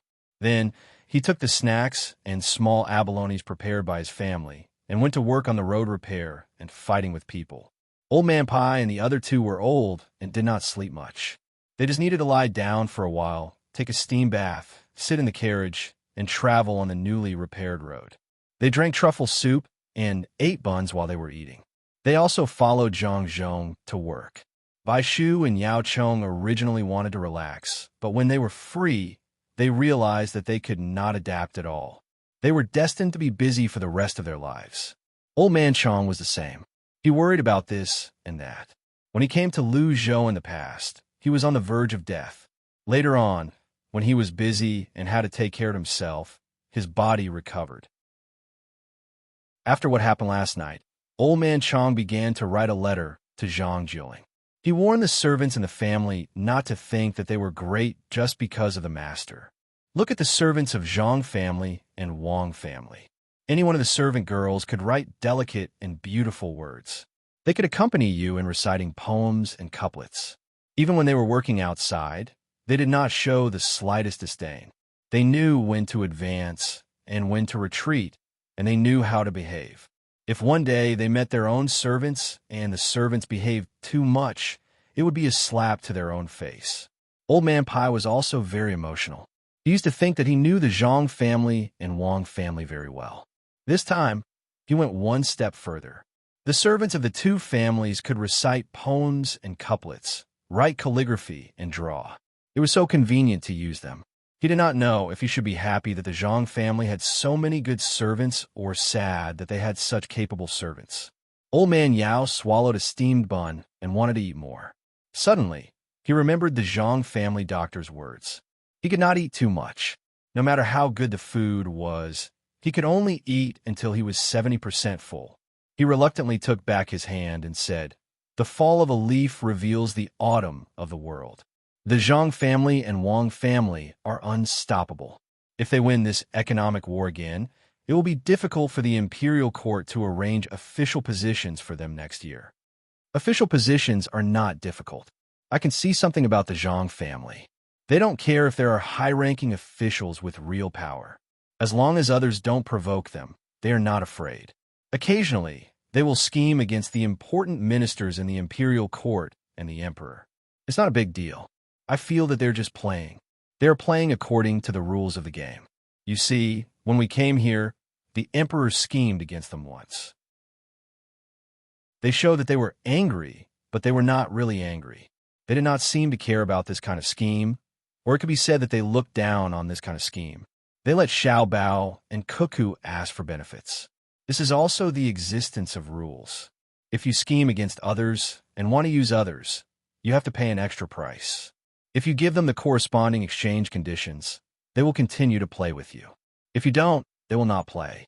This is a kind of detached mentality. They look down on everyone in the world. At the same time, they are not arrogant. Their family is like this. Old Man Pai summed up his opinion of the Zhang family and Wang family through his own observation. They did not care about what they had to give or receive, but whether or not they follow the rules. If they were really schemed against, they were willing to lose more benefits. However, if it was not this kind of relative fairness, they would not be happy. It was like playing a game of Monopoly. Winning or losing did not matter. The main thing was that you could not cheat when playing with them. Old Man Yao thought about it and found that it was true. As you said, they're like immortals who came to the human world to play. This is the feeling, right? Old Man Yao said and felt lucky. Fortunately, they came to the Tang Empire. Otherwise, the Tang Empire would be in trouble if they went to other places.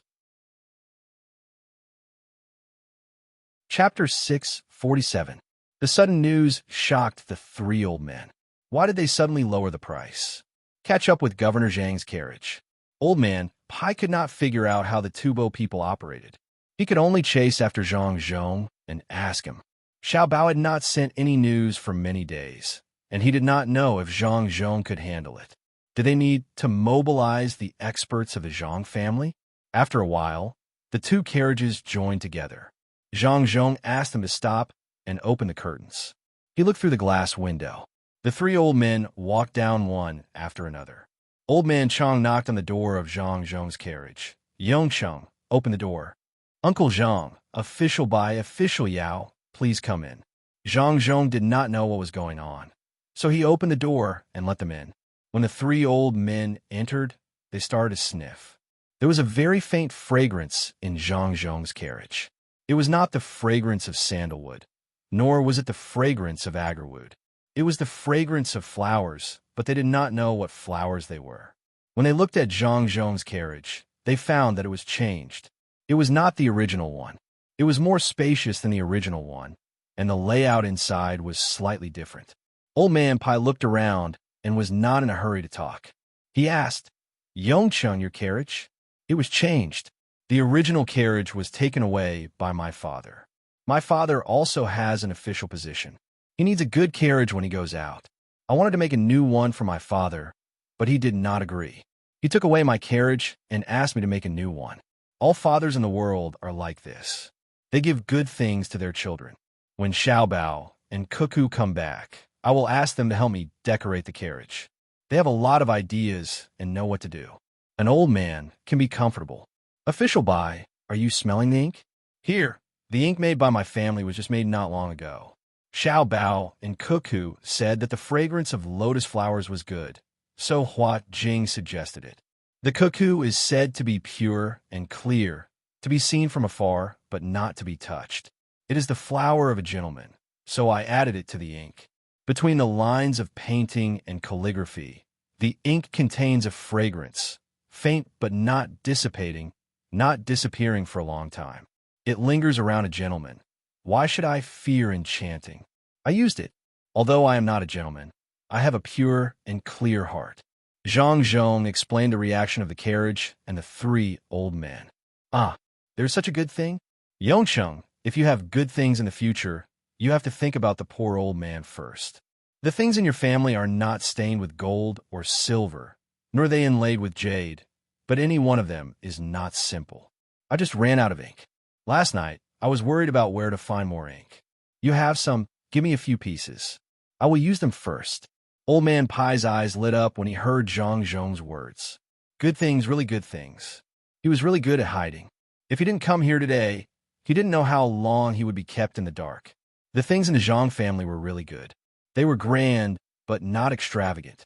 They really had the style of a big family. Zhang Zhong had long been used to being robbed. He nodded. I haven't done any packaging yet. When I go back, I will use good wood to make an ink box and send it to the three of you. No need. If you make the packaging beautiful, what if I am reluctant to use it? It will be fine if it is scattered. 10 pieces, not too many. UNG, how many pieces do you want? Old Man Pai couldn't wait. They were family, so there was no need for packaging.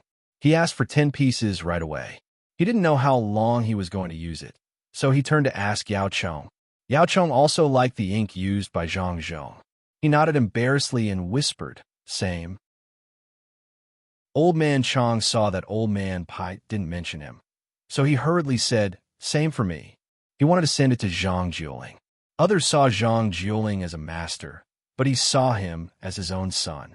Zhang Zhong's father knew how to think for his son, so he had to think for his son. Zhang Zhong couldn't say anything. Just give it to him.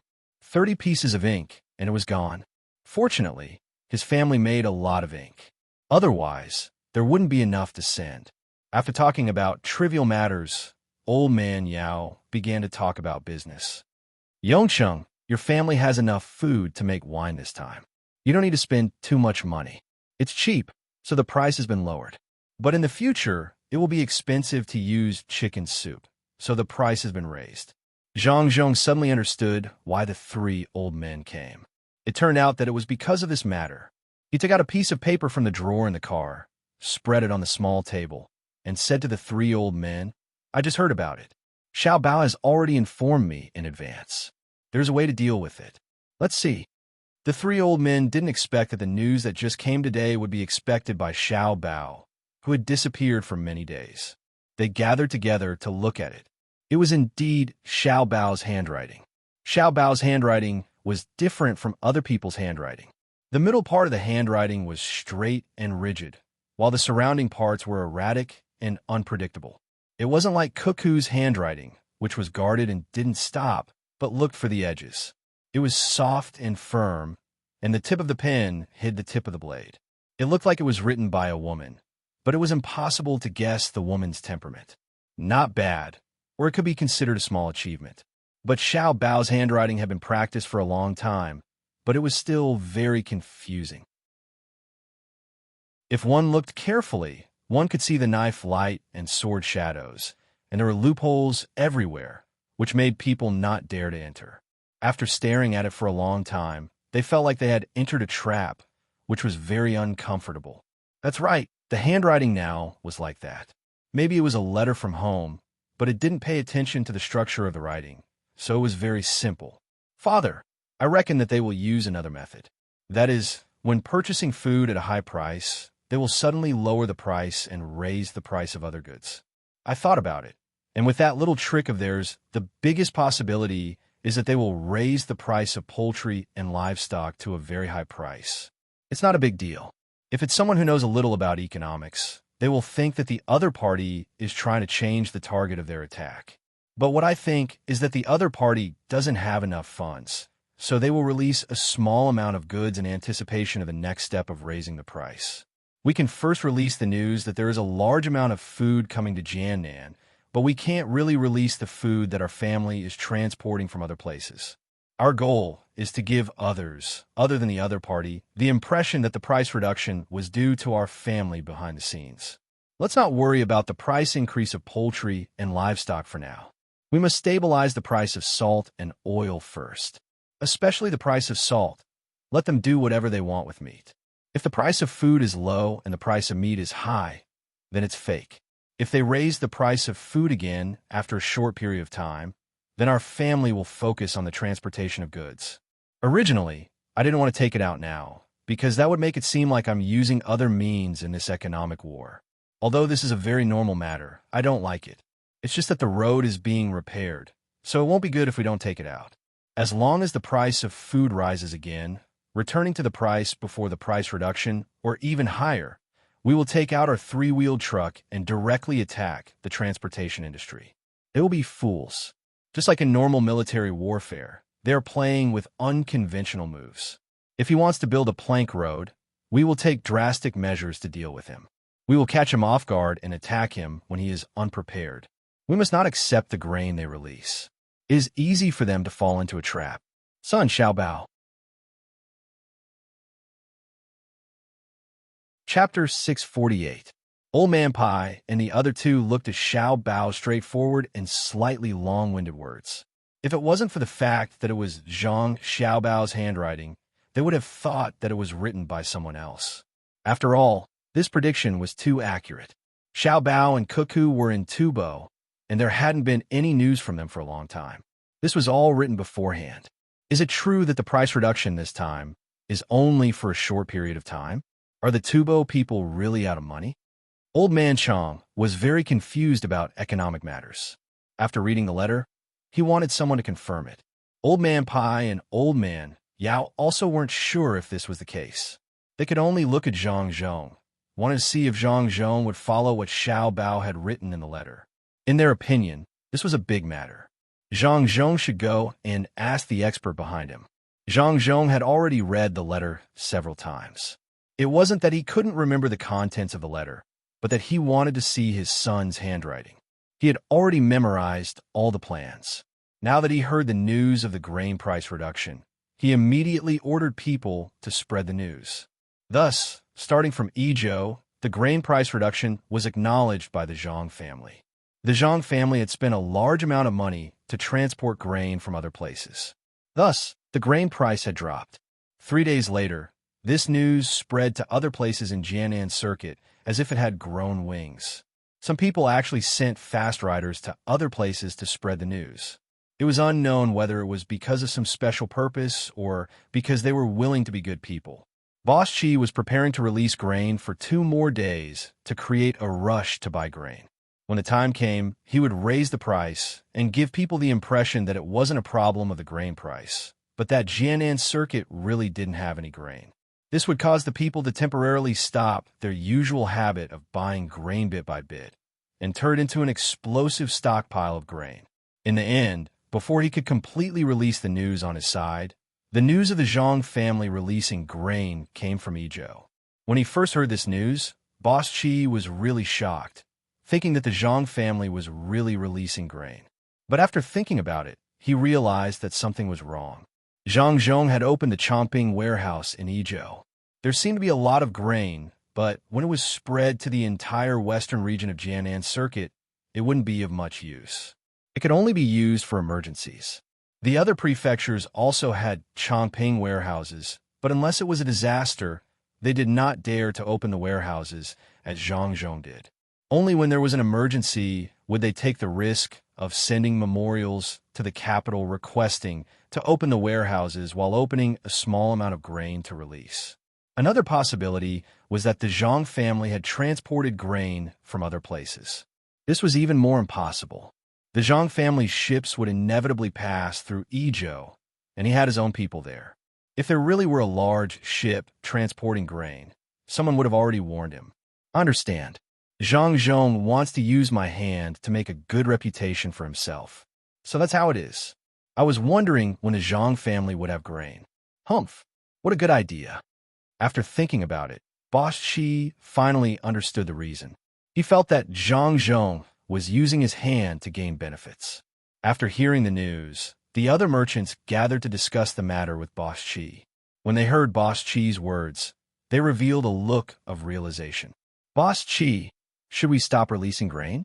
Otherwise, all the good reputation will fall on Zhang Zhong's head.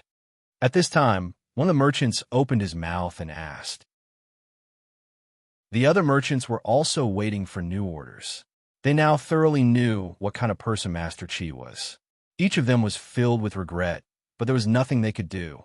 They had bet their own family's wealth on this. If they didn't succeed, they would lose everything. Without money, they wouldn't be able to find servants at home. They wouldn't be able to raise their children, wives, and concubines. Most importantly, those who were very respectful to them in the past would look down on them. This kind of thing couldn't happen, even if they were helping Tubo to deal with Great Tang. As long as they weren't caught, once they succeeded, they could bring their family to hide or give some money to settle the matter. Of course, this was what most of the merchants thought. There was a small group of people who were unwilling to deal with their own country. They wanted to stop now, but it was too late. Their families were already under the control of others. Even they were restricted and weren't allowed to leave too far away. Zhonggang was one of the small group of merchants. He wanted to spread the news as soon as possible so that the people of his country could be prepared. Even if he would lose a lot because of this, at least he wouldn't have to live in regret for the rest of his life. While the others gathered around to discuss how to deal with Zhang Zhong, he also said to a brother who had played with him since childhood, "Little Chong, help me think. How can we let the officials here know about this news? You usually have many ideas. Even when we make money together, we listen to you." The person who was called Little Chong looked at the merchants in front of him and then glanced around. He also replied in a small voice, "The gang, don't be anxious. Based on my feeling, there's no need for us now. Zhang Zhong has already made his move. It seems like he hasn't done much yet. He only opened Chongping warehouse and wanted to buy grain and wine at a high price." But in my opinion, this is all fake. We've already found out about Zhang Zhong. What kind of person is he? He's a good person who brings good fortune to the people of Sanshui County. Back then, when he was just a very small official, he was able to let the people of Sanshui County live a good life. The few places he went in the future were even more so. His family does business, big business. Who doesn't know what kind of place between the clouds and the water is? Who doesn't know that the food of Savant's restaurant in the capital has always been trending? The gang, tell me, this kind of person, how could he not know how much harm deliberately raising the price of grain would cause to the people? How could he not know that someone was behind this? Not to mention the lives of the people. Even if he was thinking about his own reputation, he would still want to deal with the people of Tubo. His family child is still fighting in Tubo. Don't believe the news that came later, saying that Cuckoo has an expert guiding her. Really? Could it be that Zhang Zhong has already realized that something is wrong? His family child is really the person leading the war? How is that possible? He's so small. Zhong Gang had always listened to Xiao Chong since he was young. He was very impressed with Xiao Chong's intelligence, but today he had doubts. After all, this matter was really too hard to understand. Xiao Chong smiled mysteriously and pointed at the merchants in front of him. He said to Zhong Gang, "Since we were young, when have I ever lied to you? Others don't know, but I do." Seeing that the war is about to end, Cuckoo is afraid that her reputation will be too great, so she released the news. If you had a good treasure after using it, would you still take it out and continue to show it off? The news that the imperial court gave the Zhang family and Wang family titles to be officials can't be fake, right? Do you think that the imperial court has so many officials that there's no place for them to be given, just for the Zhang family and Wang family to play with? If Cuckoo didn't perform meritorious deeds, would the imperial court give so many officials at once? Think about it. The men of the two families are all officials, and the women are all noble ladies. If the two families are linked together, how big of a force would that be? Xiao Chong spoke very confidently. Normally, he liked to think about all kinds of things and connect all the dots together. That was why he and Zhong Gang were able to start from scratch and amass a considerable amount of wealth before the age of 30. He was able to connect the dots that normal people didn't want to think too much about.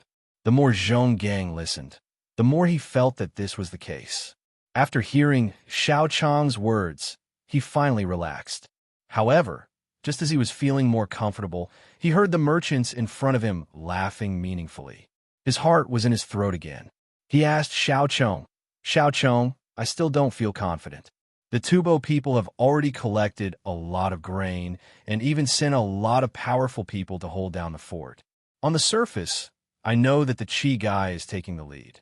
Things have already come to this point, but Zhang Zhong still hasn't made any big moves. We'll be too late. Xiao Chong looked at Zhong Gang's anxious eyes and sighed helplessly. He then comforted him, "Don't think too much. How do you know Zhang Zhong hasn't made any big moves? Haven't you played the game of Monopoly?" "I have. You always let me play, but I'm too stupid and can only play at the simplest level. Unlike you, you've already taken the top-level exam twice. Although you haven't passed yet, you'll pass soon. You probably just need to take the exam again. What does this have to do with games?" When Zhong Gang heard Xiao Chong mention the game of Monopoly, he thought of his own stupidity and Xiao Chong's cleverness.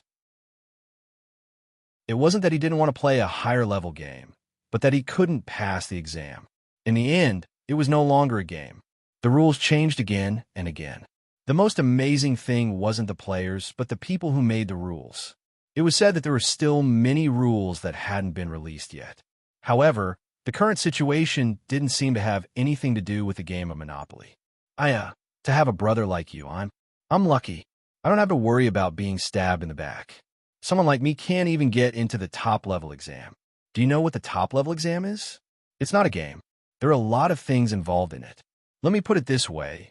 Anyone who can enter the top-level game is no ordinary person in real life. The top 10 of the top-level game have another kind of battle called the economic battle. It's only open to people from Great Tang, and outsiders aren't allowed to participate. That kind of game contains a lot of things, and it's very complicated. Who came up with the Monopoly game? It's the Zhang family. The rules are all set by them. and they can change at any time. The number one is Young Master Song from Between the Clouds and the Water in Sanchoe County. Young Master Song is a member of the Zhang family. A few days ago, I heard that someone ranked number 10 appeared here. Can you guess who it is? Xiao Chong explained and then asked another question. Who is it? Number 10. Isn't it someone with the surname Bai? It's said that he's very powerful. No one has ever seen his real face, and even if they did, they would keep it a secret. Do you know who he is? Zhong Gang asked curiously. There were people who knew who the other people were, but the person ranked number 10 was very mysterious and impossible to guess. I know, I found out by chance. It's in Ningzhou. A few days ago, a lot of merchants went there to invest, and since they had nothing to do, they started playing. In the end, they met someone, a girl who wasn't even 15 years old. One of the merchants had entered the top-level game rankings, ranked in the top 100 of Great Tang. In the end, all four of them played together. At the beginning, he wanted to defeat the other three, but as he played, he realized that something was wrong. That girl was really too powerful.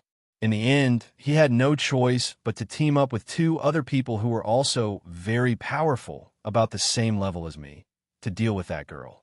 This game lasted for a full 3 days, and all three families lost. At the beginning, they didn't bring their own items. They had the same capital and the same map, but in the end, they were killed by that girl until they could only parry and didn't have the strength to fight back. That girl is Bai Shu's granddaughter, Bai Xin. Xiao Chong revealed a very important piece of information. After saying this, he looked at Zhong Gang with shining eyes. Zhong Gang looked at Xiao Chong in confusion and asked, "Then what does this have to do with the person ranked number 10? You, are you trying to anger me to death?" Xiao Chong pointed at Zhong Gang, speechless. Zhong Gang finally reacted. His eyes widened, and he said in shock, "Xiao Chong, you're saying that Bai Xin is that person ranked number 10? The person ranked number 10 is actually a girl? As a girl, and also Sir Bai's granddaughter, no wonder she's so mysterious. She's really not inferior to a man. Yes, you're right. If she wasn't so powerful, how could she defeat a team of two people who had also entered the top-level game? The people on the top-level game rankings really live up to their reputation. In that case, with her in charge, everything will be arranged well. She's not the one pulling the strings behind the scenes. After she beat the three of them, she said something. She said that she was nothing, and that even the number 1 Young Master Song was nothing. They were still playing, and that the truly powerful person wasn't even on the leaderboard. That person, even if the top 10 people combined with the entire world as a whole, they still wouldn't have the courage to face him. He's already mastered the art of economy to perfection, Xiao Chong said with a face full of yearning. He really hoped that one day he could enter a top-level game and meet the heroes of the world.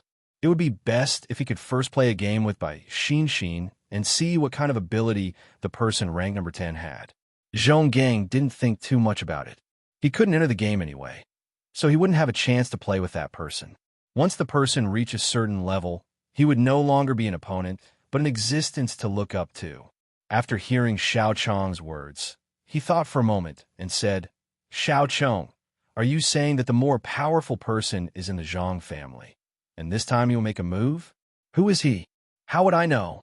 What I want to say is that you don't have to worry. Tubo won't be able to cause much trouble this time. Just follow them and watch. Maybe you can learn something from this commercial war. All right, everyone is leaving, so let's go too. For now, let's listen to Boss Chi." Xiao Chong finally comforted Zhong Gang. Seeing that the people in front of him were almost done with their discussion, he walked over and took the mission he was going to accept. After reading the content on the paper, Wei Wei smiled and left with Zhong Gang, who had also accepted the mission. Seeing the merchants leave, Boss Chi sat on the futon and felt that something was wrong. He muttered to himself, "Could it be that some of the merchants are unstable? That doesn't seem to be the case. I knew that there would be people who wanted to quit, but they couldn't. There was no chance. They and their families were all being watched, so it was impossible for them to report anything. Maybe the Zhang family really sent food over? That can't be right. If they really sent food over, they would have taken it out and released it in large quantities. They don't have enough money to continue buying. Men, write a letter to the higher-ups, and ask them what they should do next. Boss Chi, who couldn't figure it out, didn't want to waste any more time. He left the matter to the higher-ups and began writing the letter. 3 days later, most of the western provinces of Jiangnan Province saw the price of food rise again, even higher than before. The news that spread was that there was no more food, and no one knew where the food had been shipped to. The commoners who were eating Chong Ping Song's food, as expected by Boss Chi and the people behind him, began to buy irrationally, changing their previous habit of eating little by little and buying little by little. Only the price of salt and oil didn't fluctuate too much. They were still firmly controlled at their original basis. When the price was high, it wouldn't be much higher, and when the price was low, it wouldn't be much lower. This made Boss Chi and the people behind him feel helpless. They wanted to pry the price of these two goods, especially the price of salt, but they were firmly suppressed. They tried a few times, but every time there seemed to be someone giving them a strong counterattack. The warning was very obvious, and there wasn't the slightest bit of concession. They threw in 10,000 strings, but it was like a drop of water thrown into the ocean, not causing the slightest ripple. It was precisely because of this that the people behind Boss Chi faintly felt that something was wrong. He had seen the methods of the other party during the salt price fight. Steady, accurate, and ruthless, and he couldn't find any loopholes. He really couldn't figure out who was behind this. After all, he was someone who had been lying in ambush in Great Tang. He had an identity that others didn't know about. He was also a tycoon who had transcended the game, and he was ranked 11th. He didn't enter the top 10, but he reckoned that this was the case. Otherwise, he would have a chance to enter the top 10.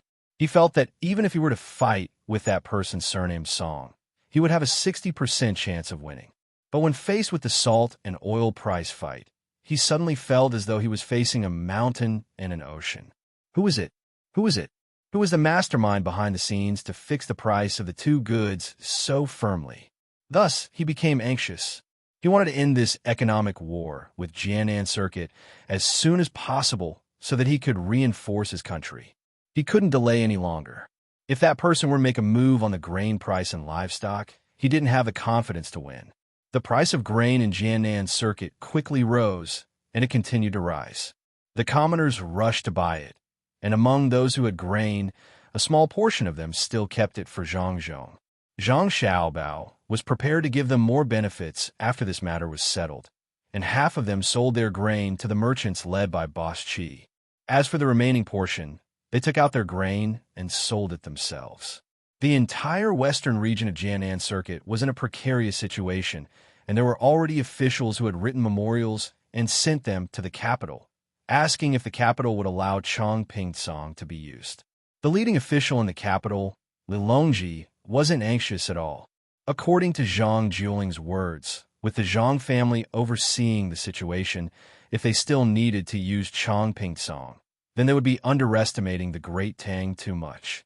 Let the Tubo people play, and this was a good opportunity to let them experience what an economic war was. As a result, many letters were sent back from the capital to the Jiangnan Circuit, telling the officials not to worry about it. During the purchase and sale of large quantities of grain, they would collect the necessary taxes and provide the necessary tools. However, a portion of the taxes collected would be handed over to Zhangzhong when the time came. When the officials saw the situation in the court, they weren't anxious anymore. Although they still had to pay Zhangzhong a portion of the taxes collected, it wasn't a big deal. After all, the price of grain was high, and so was the tax. It wouldn't be a loss to give the higher portion to Zhangzhong. Amidst the high price of grain, the Zhang family made a move and began to sell tricycles. The cost of making a tricycle wasn't low, and many local craftsmen were hired to work on it. The price of a single tricycle was enough to buy 2 horses. The Zhang family directly sent these tricycles to the temporarily established car shops in various places and rented them to people who needed to use them. They were free of charge for maintenance as long as each person paid 10 copper coins a day. If the business wasn't good, they were allowed to delay the payment for a few days. The tricycles were all handmade, and they used bearings and chains. Although it was difficult to travel on other roads, It will be easier to travel on new roads in the future. 10 copper coins a day might seem like a lot, but the tricycles didn't need to be fed fodder. Currently, grass was scarce, and it wasn't a good time to feed animals. Not to mention, if any animal became thin, they would have to feed it with beans or even eggs. More importantly, the 10 copper coins a day wasn't paid for nothing. After paying a certain amount, which was the cost of building the tricycle would belong to the individual and they wouldn't need to pay for it in the future. The common people didn't know about the internal war and thought it was very normal. They all knew that wherever Zhang Zhong was an official, he would create new things for the common people to use. They were all very useful things.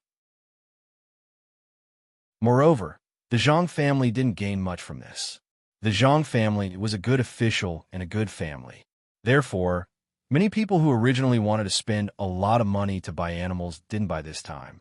They went to the car shop to get a tricycle, wrote a receipt, and took it out to work.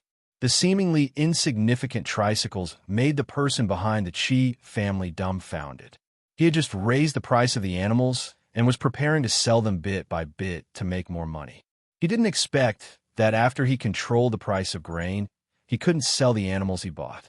It was impossible to sell the animals he bought at a high price at a higher price. Not to mention a higher price, no one was willing to buy the animals at the normal price. All the animals were in his hands, and there was no money to turn over. Although the price of grain was high, he couldn't sell a large amount of grain now. He had just received an order. Because Zhang Zhong had robbed a lot of grain, he had to transport a portion of the grain back to Tufan to make up for the losses. Otherwise, he wouldn't be able to survive this year's winter. Boss Qi received a new order. He was to release a portion of the grain appropriately so that he could withdraw some money. The livestock that he had taken in required fodder to feed. He was also to help think of a way to see if he could sell the livestock. The Qi family gathered all the merchants and asked them to sell the grain appropriately at a high price. In the end, just as the merchants made a move, the Zhang family also made a move. Originally, there was only information about the grain that was shipped from other places, but there was no grain. This time there was something. The grain that was collected from other places had been parked outside Idyll by ship. They didn't enter Idyll at all. Now they could enter. Actually, this batch of grain wasn't a lot, but it was used at the right time. Zhang Zhong released the news that the price of grain was still the same as before. If anyone wanted to buy, they could sell as much as they could. After this batch came, there would be a few more batches coming back. The Zhang family had a lot of ships. Actually, there was only one batch. When the news was released, the commoners didn't know about it. The commoners who rushed to buy the grain a few days ago regretted it and were unwilling to buy more. The Qi family and the other merchants realized that they couldn't sell the grain. They could sell it, but they had to lower the price again and again. If this blow made them feel that something was wrong, then after Zhang Zhong took some money and bought all the grain from the commoners who were willing to leave the grain for him and sold it at a lower price, the Qi family and the others couldn't buy any more. They kept the grain that was at a high price and couldn't sell it, so they had to lower the price. However, much the price was lowered, they had to pay for it. After a few rounds, it was already the beginning of winter. The merchants who cooperated with the Qi family were dumbfounded. They had a lot of grain stored in their houses and took out all their property. The Qi family couldn't give them the benefits that they were supposed to like what they said at the beginning. Zhong Gang's grain was also suppressed, but he wasn't afraid at all. In fact, he was very willing. After all, he was from Great Tang. When he saw that the Tubo people didn't get any benefits, he was very happy. When he pulled Little Worm to drink, he said to Little Worm, you're so smart. It's really like what you said. The Zhang family made a move. Originally, we couldn't see anything when they didn't make a move. Now that they've made a move, they immediately made the Tubo people suffer a big loss. I heard that they have a lot of livestock that they can't sell. What do you think they'll do next? Zhong Gang felt that he had never been in such a good mood before. He drank a few bowls of wine, and in a daze, his body relaxed. Little Worm also drank a big bowl of wine. He burped and said, "What am I? I just saw that Zhang Zhong would make a move, but I definitely didn't expect that they would make a move like this. When they didn't make a move, They couldn't see clearly, but when they made a move, they beat the Tubo people until they couldn't turn the situation around. However, this isn't Zhang Zhong's last resort. There's one thing that's very important when doing business, and that is that they won't make a huge loss. This time, the grain that his family sold might not even be able to cover the cost of the transportation. They also bought the grain from the commoners' houses. This is using their own losses to suppress the price of the grain. In the future, they'll probably earn back the money they lost. At the very least, it'll be equal. I'm really looking forward to what other methods Zhang Zhong has. Little Worm saw through the essence of the matter. To be precise, he saw through the Zhang family style of doing things. However, he could only guess and couldn't figure out how it would work. The Zhang family's tricycle had shocked him. He thought that there must be something even more shocking to come. Zhong Gang now trusted Little Worm more and more. However, when he thought about how he had also bet on the grain and the cooperation with the Tubo people, he asked worriedly, "Then what about our grain? According to the current price, as long as we sell it, we'll be making a loss. Also, will the Imperial Court hold us responsible after this matter is over?" Don't worry. A few days ago, while the Tubo people were flustered, I already wrote a letter to Zhang Zhong. The loss of the grain is inevitable, but the responsibility won't be much. After all, back then, we didn't know that the people we were cooperating with were the Tubo people. Merchants pursue profit, and if we don't pursue it well, we can only bear the loss ourselves. Little Worm wasn't worried about being caught and beheaded. He just felt that the loss this time was too great. After selling the grain in his hands, it would take at least several years for him to earn it back. This kind of loss couldn't be said to be small. If he hadn't lost it, he could have used the original money to make a bigger deal. However, he didn't have the opportunity now. If he delayed for several years, he might miss out on many opportunities to make a fortune. Not long after, Zhang Zhong took out a new method and began to purchase large quantities of livestock. He set the price to be very low. At the same time, he also began to buy grain at an even lower price, which was actually much lower than the current price of the grain. At the same time, he marked out a piece of land on a mountain in Wing Prefecture to be used to grow special medicinal herbs. The merchants seeking cooperation in Jiannan province would invest in this land together. The price of this land wasn't low. Zhang Zhong didn't use administrative means to obtain it himself, but rather wanted to buy it together with other merchants. Although it was said that many new medicines might be developed in the future, in reality, they hadn't been developed yet. They were just using this as a means of publicity. Of course, they would study it in the future. The medicinal herbs here were indeed good, but the risks would also be borne by the merchants. Zhang Zhong came out with a special plan, which was how to research the medicine and how to grow it. The initial income would be from selling ordinary medicinal herbs. Later on, when the research was developed, there would be more money to be earned. It would be a lie if the merchants said that they weren't tempted. The merchants who were cooperating with Zhang Zhong took out a portion of their money for him to use. The merchants who weren't cooperating with him were also anxious, especially the merchants who were buying grain. They really wanted to make up for their losses by cooperating with Zhang Zhong. After all, the business of the Zhang family didn't seem to be losing money. It would be very good to follow the Zhang family, but they didn't have money, so they could only buy grain at a high price. Each and every one of them was pondering whether they should sell the grain at the price Zhang Zhong offered and use it to invest.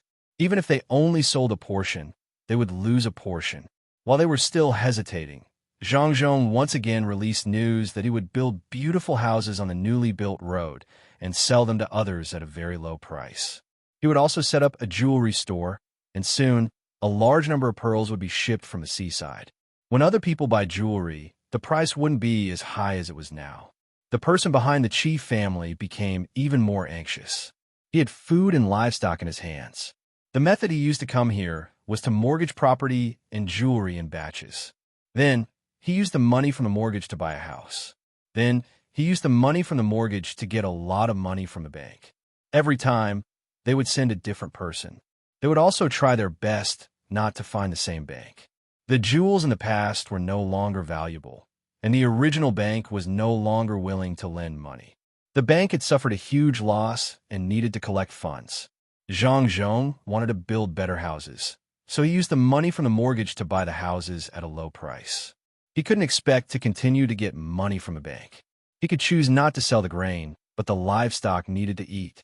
The amount of money they ate every day was a shocking amount. He originally planned to sell the grain bit by bit, earn a portion, and raise another portion. But now it was all over.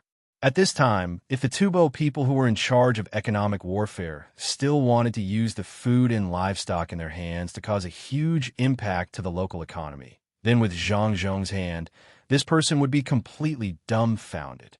Zhang proposed a method of artificial inoculation for the livestock and provided the corresponding personnel. They were the veterinarians in the hospital who studied the animals. Most people now let the livestock breed by themselves, and the efficiency was very low. But the Zhang family, especially Zhang Xiaobao and Wang, knew how they made animals pregnant. The simplest method was the giant panda. If the giant panda bred by itself, then it was over. At the same time, there were many aphrodisiacs. To the people here, it was a very normal thing. Zhang Xiaobao and Wang felt that aphrodisiacs were drugs with a certain amount of hormones or could promote the secretion of hormones in animals. If they were given to the female and the male was directly injected into the female's body, the success rate of breeding would be very high. The doctors brought by the Zhang family had already come up with their own theory through dissection and experiments. Although it was not perfect, it was enough to let many livestock give birth to more cubs. The Zhang family's tricycles only affected the transportation industry. If they waited a little longer, or if the Tubo people were willing to use their own grain to feed the livestock and survive this year's winter, the price of livestock would continue to rise in the spring plowing next year. Then, they would still have the strength to fight. Of course, the prerequisite was that the Tubo people were not arrested. This kind of thing was very common. If they couldn't beat you economically, then they would use administrative means to solve it. However, Zhang Xiaobao didn't want to do that. He wanted to crush all of the Tubo people's hopes.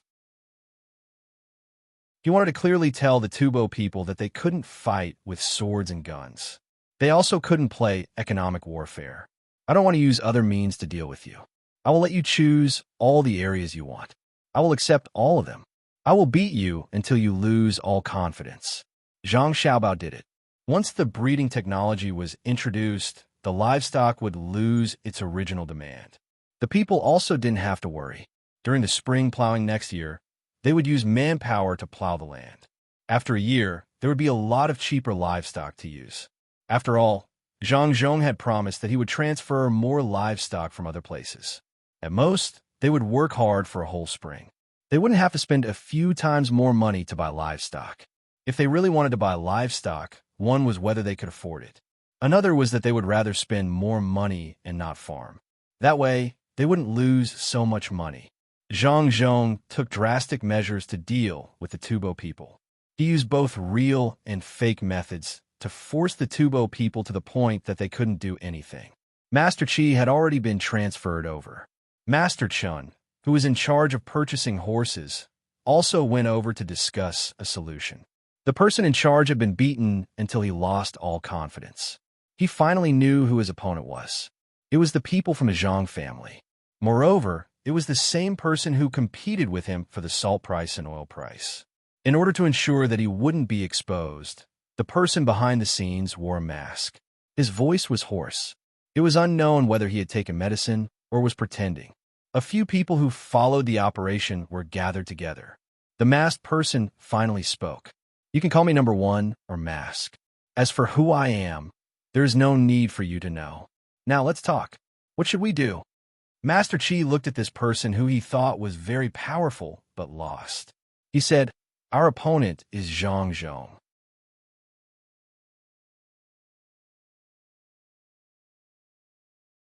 Chapter 649. When number 1 mentioned this matter, he couldn't help but tremble. When he was sent to the Tang dynasty, he was very smart and very talented in this thing called economics. After he hid in the Tang dynasty, he did a lot of business and earned a lot of money. Now that he had taken it all out, he was probably going to lose it all.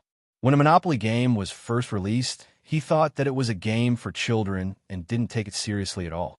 However, Later on, the rules changed and there were various levels. Only then did he come into contact with it with the intention of playing.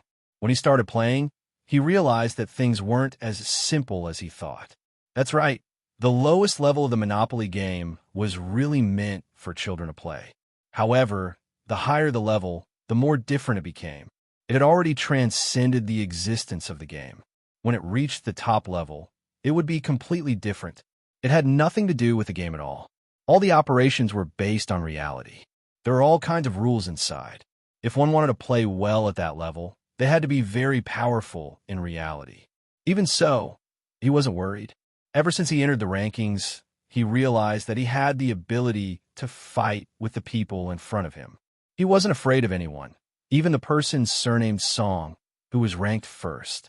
Therefore, he once again underestimated this game, especially the person who made the rules. The rules were not comprehensive at once, but gradually improved as the game progressed. In his heart, if he couldn't make all the rules at once, then it wasn't a skill. If he had enough time, he would be better than this person.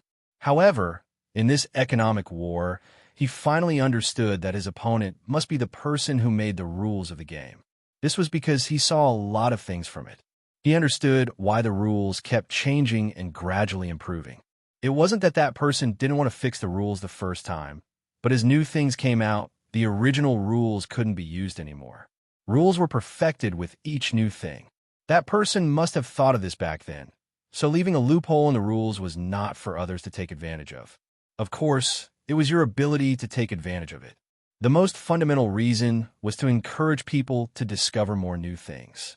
This was a kind of broad-mindedness, leaving hope to others and then telling everyone involved that they were the ones who made the rules.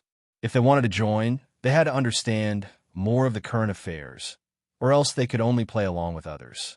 This kind of system was set up to nurture more outstanding talents.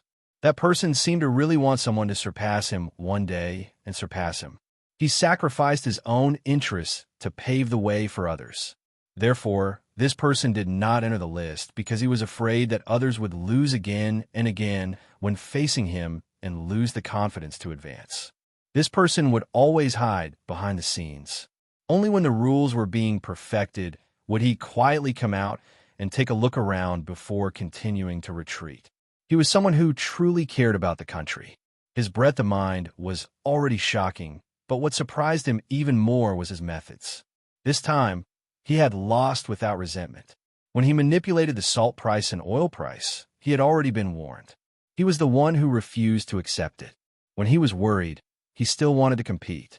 If he had retreated at that time, he might have been able to make some money, but he wasn't confident. The result was the current situation. The other party had made a move. When he didn't make a move, he was as quiet as a virgin. Once he made a move, he was like a goshawk catching a rabbit. It was a pity that he didn't have the ability to do that. A master. With such a master in the Tang dynasty, there was no need to rely on economic means to attack in the future. It was useless. He was not at the same level as that person. It was like an adult playing with a child. No wonder he didn't enter the list. If he was on the list, how could others live? Thinking about it, number one forgot about the matter in front of him.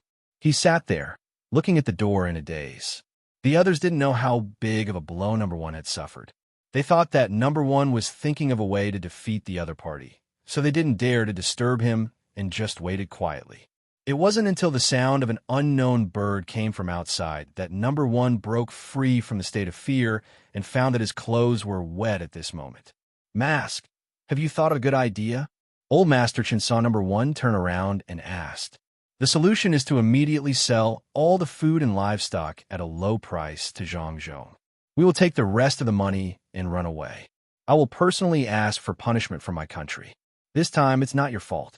It's all because the opponent is too strong. Number one sighed and said to the others.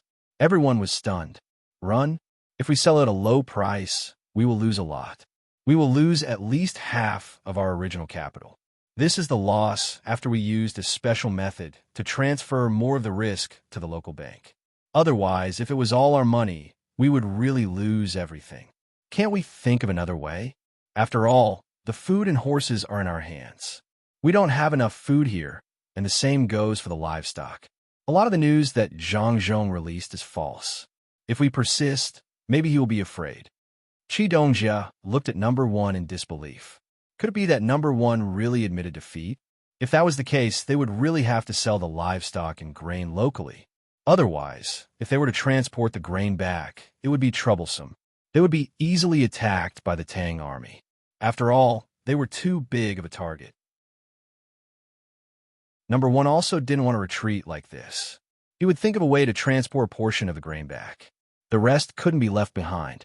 Otherwise, it wouldn't be enough for the transport. If they used the livestock to transport the grain, by the time they returned, the livestock would have eaten up all the grain.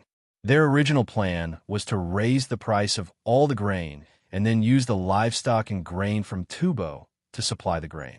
Now, they only earned a portion of the money from the livestock. A portion of the livestock was sold from Tubo at a high price and then collected. It was just that they didn't give out all the money. If they were to take them away, it was impossible to not let others know. They would chase after them to ask for money, unless... No, this person couldn't be exposed.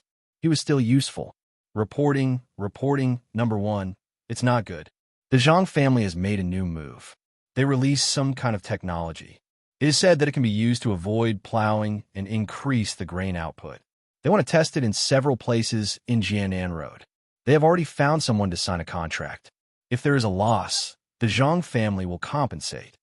Just as everyone was thinking, a person ran in from outside and anxiously reported to number one. What? Avoid plowing?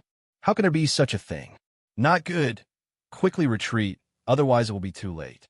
If we do that, we will implicate the other spies in Great Tang and get the money out of them first. When number one heard this news, he knew that it was bad. Without saying anything, he immediately sent someone to find Zhang Zhong to discuss the matter of selling the grain and livestock. At this time, Tonghua County was in an uproar. The four-horse merchants were surrounded by other people, and the Yin clan's people were ordered to chase after the money. Otherwise, they would not be let off. Back then, he had willingly taken out the money to buy horses and livestock elsewhere. However, after 2 transactions, it was the old man of the Yin family who proposed to give the goods first and collect the money later. He had even guaranteed it. Now that other people didn't need the livestock anymore, who knew what would happen in the future if he didn't want the money? Thus, the four-horse merchants were surrounded by people, and Old Man Yin was ordered to lead them and ask for the money. Old Man Yin was also anxious. He did not expect that the matter over there would go awry. The situation that he had originally planned did not occur, and he was caught unprepared. Now, even if he wanted to get the livestock back, it would not do. After all, when they bought them, they were already much more expensive. If they brought them back now, they would not be able to sell them at the original price. At this time, Dong Jiaqin came. Number one instructed him that no matter what, he could not let the Yin clan be burdened with all the money. This matter had to be resolved first. Even if they had to compensate, they had to ensure the Yin clan's reputation in this area. When old Master Chen came, everyone surrounded him and asked him to take out the money. Fortunately, old Master Chen knew what to do, so he was not flustered at all. He first took out a sum of money and calmed everyone down. He said that he would stay in the area and only leave when all the money was brought back. Moreover, he would stay in the Yin clan and not go anywhere. Only then did everyone feel at ease. If they could not take out the money when the time came, they would tear down the Yin clan. Zhang Zhong sent people to contact them. At the beginning, the price of the first batch was already very low. However, after receiving 2 batches, the price dropped again and again. Moreover, they would first take the grain and then the livestock. This way, the cost of the livestock's food would be transferred to the Tubo people. The longer this dragged on, the more disadvantageous it would be for the Tubo people. In the end, when they took half of the grain that others had hoarded, Zhang Zhong told everyone that he had no more money and needed to first owe them. The Tubo people naturally did not want to do so. Zhang Zhong could owe them, but they could not. Zhang Zhong asked people to discuss with them for a few days. After not being able to pay them on credit, he lowered the price by a lot. Other than the grain that the Tubo people were preparing to transport back, the rest of the grain was taken by Zhang Zhong. Right at this moment, the secret agent who was at the front lines in Tubo sent someone back to deliver a message. A month ago, after Cuckoo led the light cavalry and disappeared into the vast desert, they attacked the Tubo people in Shuazhou. They attacked countless villages in the periphery of Shuazhou and burned a large amount of autumn grain. 20 days ago, Cuckoo went around the enemy's regular army and entered the vicinity of Daowu City. She wiped out 2 large groups of 3,000 people that the Tubo people did not have time to arrange. She almost attacked the city by tricking the enemy into opening the city gates. After she was discovered, she killed 1,000 soldiers and disappeared again. She also burned a large portion of the Tubo people's autumn grain. 15 days ago, Cuckoo led the light cavalry and headed north. After that, she hid in the mountains and avoided a group of Tubo people. She used the Tubo people's clothes and voices to trick the enemy into opening the gates of Gada City. She entered from the east of the city and came out from the west. She robbed Gada City and burned it. Then, she attacked Damba again and avoided the Tubo people's encirclement. When she arrived at the periphery of Damba City, she lured the Damba guards out of the city and formed a formation to stop her.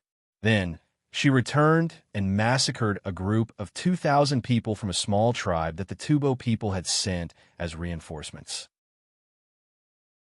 She went around Damba City and crossed the river between Damba City and Jinchuan City. 6 days ago, half of the army that crossed the river was led by Zhang Xiaobao and led the Tubo people to escape to the village. Cuckoo led the people who were hiding and did not cross the river and went up the coast. She burned the provisions of the Tubo soldiers that came out of Jinchuan City. She also killed 1,000 Tubo people who were escorting the provisions and were unprepared across the river. Then, she successfully used the Tubo boats to cross the river and ambushed the Tubo army that was chasing after Xiaobao. After the ambush was successful, she and Xiaobao went to the mountain where the Tubo people had ambushed them. Then, they ambushed Lufu Tuta's tribe and Mumu Hushu's tribe. The 4,000 cavalrymen that came back as reinforcements were defeated. Then, they chased after them and attacked the 2 tribes. 2 days ago, Cuckoo brought people to the village and lured the Tubo cavalrymen that were sent to attack them. She burned the cavalrymen and killed all 5,000 of the Tubo cavalrymen. Then, she brought the remaining 6,000 light cavalrymen and the 10,000 elite soldiers that were deployed earlier to attack Mumu Hushu's tribe head-on and disappeared into the Tubo territory. When this news came out, Pengzhou, which was the first to know about it, was in an uproar, especially the officials. They never thought that Cuckoo would be so daring as to go deep into the Tubo territory. She fought and ran at the same time, fooling the Tubo people. In the end, she ran back and killed 5,000 Tubo cavalrymen and defeated Mumu Hushu's tribe head-on. The most important thing was not how many people were killed, but how much food was burned. Tubo was finished. This year's winter was completely over. There was definitely not enough food for them to eat. They could not rob the border like before. The only way was to rob the other country's food. It was estimated that they would lose a lot of soldiers. The officials knew the general situation. The commander there was Cuckoo. The Tubo people also said that it was Cuckoo. They would not admit that there was someone more powerful.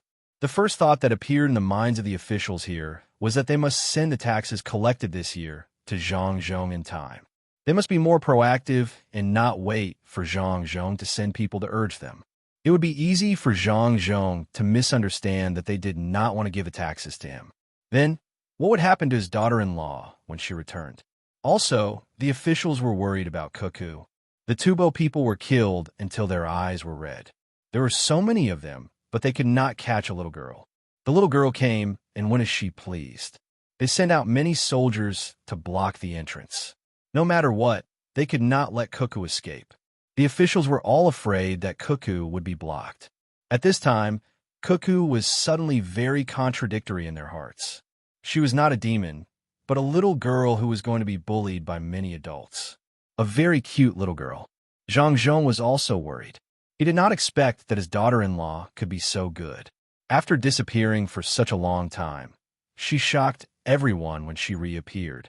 He was really afraid that his son and daughter-in-law would be blocked. After all, The Tubo people had crazily arranged layers of heavy soldiers in Pengzhou. There were also many cavalries, the kind where each person rode 2 horses. They were determined to chase Cuckoo. After Old Man Pai and the other 2 received the news, they looked at each other and did not say a word. After a full hour, Old Man Pai was the first to speak. This time, Cuckoo can be considered to have made a great contribution to our dynasty. I reckon that the Tubo people will not be able to recover in a few years. It is not only the provisions that were burned, but also the morale of the soldiers. As long as Cuckoo successfully escapes, the Tubo people will not dare to act rashly in the future. Even if other people use Cuckoo's flag, they will be able to scare off a small group of Tubo troops. That's right. No wonder Xiao Bao and Cuckoo wrote a letter back and asked this side to say that the general leading the troops was someone else. It turns out that Cuckoo wanted to make a big move at that time. She really succeeded. She made use of the speed of the cavalries and made the Tubo people unable to react in time. She specifically attacked places that others would not expect. Old Man Yao also said happily. Old Man Chang appeared to be very anxious. He urged at the side, "We should let Pengzhou send out troops to help Cuckoo come back. We can't just ignore her. The Tubo people have blocked most of the roads." That's right. If we don't send out troops to help, Cuckoo will be in trouble. We can't let our hero be sad outside. Old Man Pai made a decision. Old Man Yao immediately asked someone to bring the 4 treasures of the study and prepared to write a letter to the people in Pengzhou. This time, he was using his own name to request Pengzhou to forcefully send out troops. Even if he was impeached by the imperial court, he would do it. However, he believed that the imperial court would not say anything. He thought that even if he sent the news to the imperial court, the emperor would also think the same. However, there was not enough time. Who knew what situation Cuckoo was in right now and where she ran to? If she was one day late and was surrounded, wouldn't he regret it to death? Just as Old Man Yao was writing the letter, another news came from Pengzhou. This time it was not from the Tubo people, but from Shui Yunlai. Zhang Zhong took the letter and hurriedly found Old Man Pai and the other 2. He said to the 3 of them, "Don't be in a hurry to write a letter to Pengzhou to send out troops." Cuckoo and Xiao Bao wrote a letter saying that we don't have to worry about them. When we saw the letter, they were already on their way back. If we miss them, we can go to Changgu Town to pick them up. Bring more ginger so that we can make soup. Changgu Town? Where is it? Old Man Chang asked curiously. Old Man Pai used to be an official here and knew the general location. When he heard that it was Changgu Town, he immediately knew why Cuckoo and the others had returned. He said, Cuckoo and the others were preparing to cross the Great Snow Mountain. No wonder she still had the logistics people and the people there walked back through Pengzhou despite the dangerous situation previously. It turns out that she didn't want the enemy to discover that there was another way to get here. The Great Snow Mountain is indeed dangerous. When I thought about it, Cuckoo and the others had already made preparations. Yes, that's it. They probably burned charcoal along the way. The vegetable oil was prepared to burn the Tubo cavalry, and the charcoal was naturally left for crossing the Great Snow Mountain. At that time, she had already thought of an escape route. When Old Man Pai said this, Old Man Chang was relieved. Since they were able to return, it was good. Regardless of whether they had to cross the mountain or the ridge with the charcoal to warm them, they probably wouldn't freeze to death. Thinking of this, Old Man Chang said to Zhang Zhong, "Your 2 children are amazing now.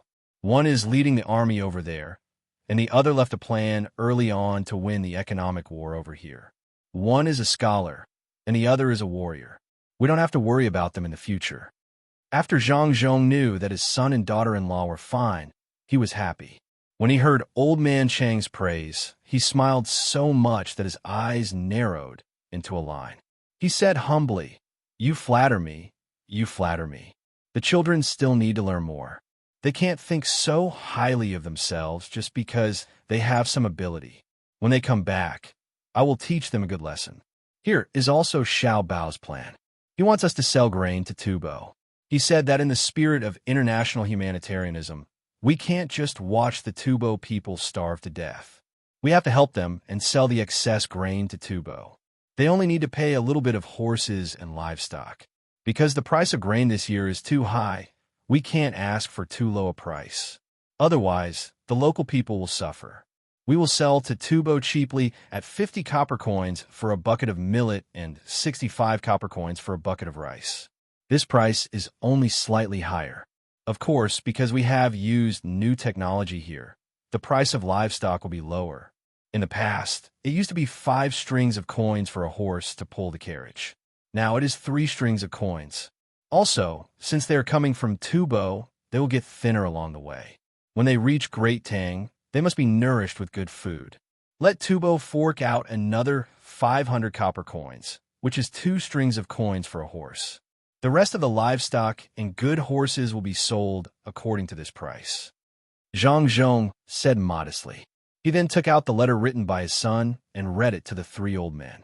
The 3 old men didn't expect that Xiao Bao still didn't forget to scheme against Tubo at this time. The large amount of grain that they had just bought at a low price was sold at a higher price. What international humanitarianism? It was a mess of names. It sounded good, but in reality, it was just him pretending to be innocent after getting such a good deal. Good idea. This time, Tubo has no choice but to buy. Otherwise, they can only wait to starve to death. Without people, how are they going to rebuild? If they buy, there won't be enough livestock and war horses. What will they do for next year's spring plowing? Also, the number of cavalry in the army will be reduced by a lot. Our Great Tang will gain many benefits. I estimate that Tubo won't be able to recover in 5 years. By the time they recover, our Great Tang will be stronger than before. Maybe at that time, it will be the time to accept Tubo into Great Tang. Quickly go and make the arrangements. Don't let the Tubo people know about this. If that happens, they won't sell their livestock. If we buy their livestock now, the price will be lower. Old Man Chang said excitedly, and urged Zhang Zhong to make the arrangements. While waiting for Zhang Zhong to buy the livestock at a low price, the 3 old men discussed and prepared to bring people to Chang'o Town to fetch Cuckoo and Xiaobao back. It would be very cold to cross the snowy mountains, so they prepared some ginger soup for the heroes. Zhang Zhong bought the livestock very quickly and didn't continue to bargain. He directly gave the money and asked the Tubo people to give the money to the Yin family in Tunghua County. At this time, Tubo number 1 had no more money. All the money he had invested in the beginning was given away. In the end, the Zhang family made a profit. They made a lot of money from the grain and livestock. The people who bought and sold the livestock made a lot of money. The people who grew grains made a profit. The people who didn't grow grains also didn't make a loss. Although some of them bought grains at a high price and hoarded them, Zhang Zhong compensated them by getting them to repair the road. This money was enough to make up for the portion that they bought grains at a high price. Otherwise, Zhang Zhong didn't lack manpower. Why did he especially look for the people who didn't grow grains? The people who grew grains were also idle. The person who lost the money was Tubo's number 1. He had put in all the money he had earned in the past, as well as other jewelry. The bank had also lost some money. The price of the house was obviously not as high as the original price. The people who made a loss were the merchants who cooperated with the Tubo people. They really made a loss. Zhang Zhong didn't care about them. Who asked them to do it when they knew the consequences of raising the price of goods? It was already good enough that he didn't arrest them and punish them. It was impossible for him to directly give them the money they lost. However, some of them wrote letters to him later. Zhang Zhong didn't give them money. Instead, he cooperated with them to do business and let them make up for their losses. When he collected the grains, they were also willing to lower the price of the grains again and again to give others a start. After Tubo number 1 made the arrangements, he ran away. He didn't know that someone in Great Tang had been watching him for a long time. It was just that they didn't want to catch him. They wanted to keep him and make use of him at a critical time. It was the same for the others. On this day, there was a rare moment of sunlight in winter. The people were busy repairing the road, and the merchants were also doing their own business. Zhong Gang and Little Chong were about to reach Yingzhou. They were invited by Zhang Zhong to discuss a business deal. If it wasn't because they had money, where would they have money? They had already lost it. When Zhang Zhong gave them their name cards, he had written it very clearly. He invited them over and didn't plan to get much investment from them, because when they were merchants, they didn't put all their thoughts on money. At the very least, they were still patriotic when it came to selecting seeds. With this patriotic heart of theirs, they would be given a chance. Little Chong, does Lord Zhang really know everything? So he already knew about this matter, but didn't say anything. I thought he knew. Zhong Gang, who was sitting in the carriage, was so happy that he couldn't sit still when he realized that there would be a good business deal in Yingzhou with the Zhang family. He hated that he couldn't grow a pair of wings and fly to this place as soon as possible. Little Chong was also happy. He said to Zhong Gang, "The gang, now you know how powerful the Zhang family is, right? They know everything, but they don't say anything. They'll make trouble for whoever participates in it. Right now, I want to go there and have a fight with Bai Xin. I want to learn from her. She'll like you? You haven't even entered the top ranking. She's ranked 10th. How can she be willing to play with you? She'll be bullying you." Zhong Gang poured cold water on Little Chong. Sure enough, as soon as he finished speaking, Little Chong fell silent and lowered his head to think. After a while, Little Chong raised his head and said, "Then I'll give it a try. Fighting against an expert can improve. Even if I have to pay a little more to have her fight with me, I'm willing." While the two of them were talking, a large number of people came from the main road in the west. The line was very long, and the people at the front were all on horseback. Their carriages immediately stopped to make way for them. The driver stood respectfully under the carriage and looked at the approaching line. He was so excited that his face turned red. When the person at the front of the line came close to him, he knelt down in front of the tattered flag that was fluttering in the wind. The driver's action stunned Little Chong and Zhong Gang, who had just gotten off the carriage. When they looked at the flag and recognized the pattern on it, the two of them also became excited. On the tattered flag was a cute rice sprout. The rice sprout was trying its best to pull the carriage with its big eyes. By now, almost everyone knew what this flag represented. When the two of them looked at the travel-worn riders in the line, they immediately knew what kind of team this was. The great Tang's light cavalry that had killed countless enemies under the command of Cuckoo from the logistics camp in Idyll and had made a name for itself in Tubo. In the middle of the crowd, there were two children on horseback. They nodded and smiled at the people who suddenly saw them and made respectful expressions.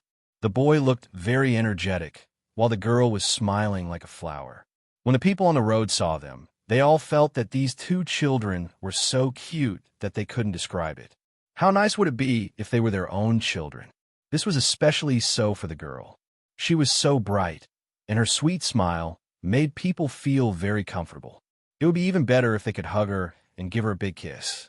Of course, the people only thought this. They knew who this cute and obedient girl was. Although the imperial court had already released news that there was an expert behind Cuckoo, many people still didn't believe it. Especially after people gradually understood the situation behind this economic war, the people believed that it wasn't a big deal for the Zhang family to have an expert. It was this cute girl who led an army to kill the Tubo army that had less than 10,000 people and made them run away, not daring to fight. It was this girl who made the Tubo army use countless soldiers to encircle and annihilate them. It was this girl who used blood to question whether the Tubo army dared or not. Now that the girl had returned home, her smile was so beautiful. Where was the bloodiness of the battlefield? It was all because the Tubo people were too evil. Otherwise, how could such a good girl kill so many people? Yes, that's right, that's it. What demon? She suddenly became ignorant and didn't know how to name herself. She was clearly a fairy. The coachman who knelt down shouted at Wang Wan with tears streaming down his face. "Cuckoo, you're finally back. My wife and I have been worried about you. We were afraid that you would be blocked by people. It's good that you're back." Wang Wan was stunned when she saw this person. This person's reaction was too intense. Did he have to kneel down? Cuckoo, you might not know, but among the people who died in Suzhou's Wangjiang, I was the only one, and my sister-in-law's family was washed away by the water. I didn't have the ability to fight against the Tubo people, but you did. You avenged them. So you are my family's benefactor. I thank you. If you didn't lead the troops to kill them, when would I be able to avenge my brother's family? You killed them well. You asked a good question. I've decided. In the future, the Zhang family and the Wang family will sit in my carriage. I don't want a single cent. I'll kowtow to you." As the coachman spoke, he really used his head to kowtow to the ground. The surrounding commoners, as well as Wang Wan and the others, understood. So that was the case. Wang Wan was also filled with emotions. She got off the horse and helped the coachman up. She said solemnly, "They harmed me, so I slaughtered their entire village. I haven't killed enough. When there's a chance in the future, I will continue to kill. This time, I'm tired from killing, so I came back to rest.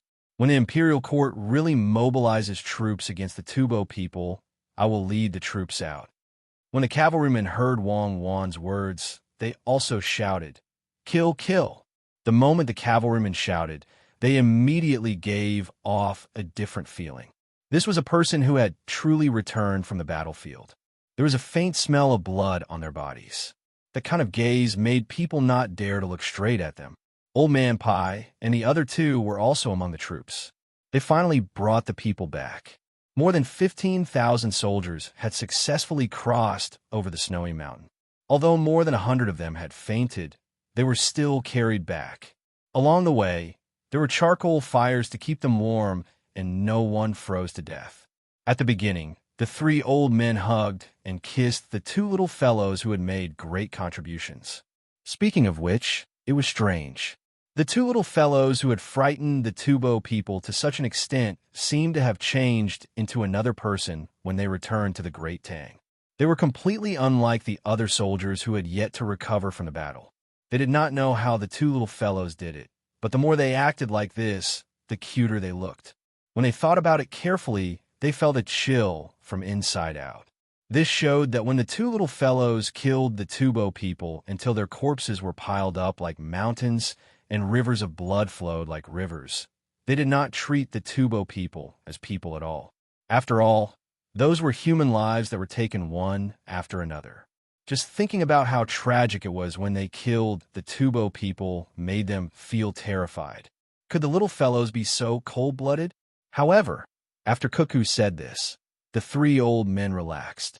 Cuckoo was right. One should treat the enemy as cold as ice and treat one's own people as warm as fire. After she said this, she and Xiao Bao also did the same.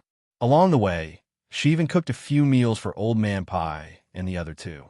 She also sensibly told the three old men about the things that happened at the front line like a family member. This made Old Man Pai and the other two old men unable to associate the two little fellows with the people who fought in Tubo some time ago. They were clearly their own grandson and granddaughter. Look at how good they were. When they smiled, they had two dimples. At this time, Zhang Zhong also hurried over. He had long wanted to personally welcome them, but there were still many things that he needed to do here. He could only endure it and persuade his family to stay. If they would get sick while rushing over, that would not be good. Under the blessing gazes of the people, Zhang Zhong came in front of Zhang Xiaobao and Wang Wan. He hugged the two children and kissed them left and right. However, he could not say a single word. Tears welled up in his eyes, and he tried his best to not let them fall. "Father, did you kill the Tubo people? How much money did you cheat? It must be a lot. Now we can eat and drink to our heart's content." Zhang Xiaobao also enjoyed his father's care and said to his father, "What do you mean by how much money did you cheat? We did honest business and earned a lot. Cuckoo brought people over there to burn a lot of food. I reckon that most of it is still behind. Next time, you're not allowed to run away for many days without giving me any news. Xiao Bei and the others are talking about you two every day. They even broke boats and stuck maple leaves on them. If you two don't come back, they will get sick. They won't be able to play every day and won't eat much." When Zhang Zhong heard his son's words, a smile appeared on his face. He said a few words to his son and daughter-in-law. Only then did he stand up and walk forward while holding one in each hand. The cavalry behind her also dismounted, leading their horses and following behind. At the very back were the 10,000 elite soldiers. They had only fought a single battle and had defeated a portion of the Tubo troops. While they were feeling happy, they were even more convinced of the female general, Wan Wan. They were also very respectful towards the light cavalry, and following behind, They did not even dare to think about their status as elite soldiers. The cavalry had killed countless people. Even if it was not enough at the beginning, after this battle, they were no longer ordinary soldiers. The blood on their bodies and the injuries they suffered said everything. The troops slowly walked forward. The commoners who saw them retreated to the side of the road. No one made a sound. They just looked at the heroes in their hearts. At this moment, Zhong Gang pushed Little Chong out and shouted to Zhang Zhong, "Lord Zhong, we are merchants who received your invitation and came here. We did not let down the great Tang. This is Little Chong. He wants to ask you to give him a chance to fight against the tycoons with Bai Xin. Little Chong is going to enter the top level soon. He almost passed the test twice. This time, you will definitely pass. Don't talk. Can't you see that he is enjoying family affection? My matter is not urgent. Lord Zhong, you do what you need to do. He is a straightforward person. He doesn't think before he speaks. Don't worry about me. I am fine." Little Worm looked around worriedly and explained to Zhang Zhong. Sure enough, the surrounding commoners all looked at him with an expression that said, "Why are you acting like this?" Zhang Zhong was in a good mood and didn't care about such trivial matters. Wang Wan also smiled at the two of them. Zhang Xiaobao looked at the two of them with interest and said to them, "Don't worry. Sister Xinair might not have time. She's also busy. How about this? When you reach Yingzhou, I will play with you. How about it? As long as you can last 6 hours against me, I will allow you to enter the top-level game. You? You can't. You're just a child. It is better for Xin to come. She is strong," Zhong Gang said very directly. "How about this? When you win against me, I'll help you talk to Sister Xinair. When the time comes, she will definitely agree. How about it?" Zhang Xiaobao asked again. "Okay, you said it. I will agree on Little Chong's behalf. You must be careful. Don't get angry when you lose." Zhong Gang immediately agreed and glanced at Little Chong. His meaning was for Little Chong to work hard and beat the young master of the Zhang family first, so that he could compete with Bai Xin. Little Chong did not look at Zhong Gang at all, but stared at Zhang Xiaobao. He suddenly felt that there was something wrong with the expression in this child's eyes. It was like a master speaking to a new disciple, very magnanimous and confident, as if he was going to test his disciple. At this time, Old Man Pai and the other two walked over. Old Man Pai looked at Little Chong and said with a kind smile, "Not bad. You did not betray Great Tang. We should give you a chance. You must cherish it. As long as you can hold on under Xiao Bao's attacks, you will definitely enter the top level. Don't be fooled by Xiao Bao's 6 hours.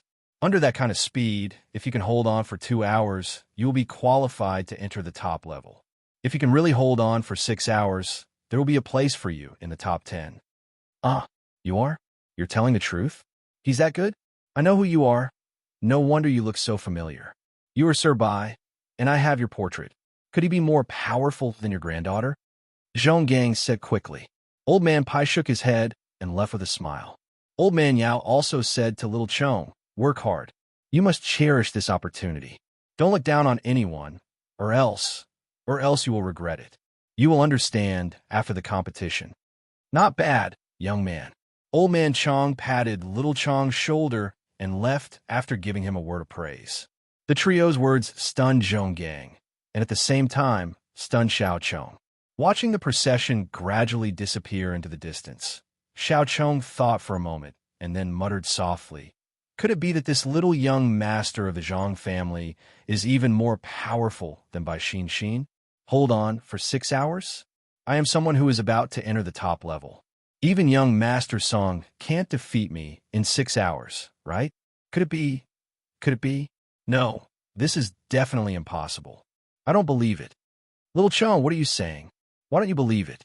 Zhong Gang nudged Little Chong and asked, "I don't believe that I can't hold on for more than 6 hours under his hands. Unless he is... What is he? Why are you so slow?" Zhong Gang urged. "Unless he is the commander of the economic war with Tubo this time. Only that person has such ability. That last chain of attacks could be said to be earth-shattering." Little Chong's voice was trembling. However, he definitely did not believe that this young master was that person. Even if he was beaten to death, he would not believe it.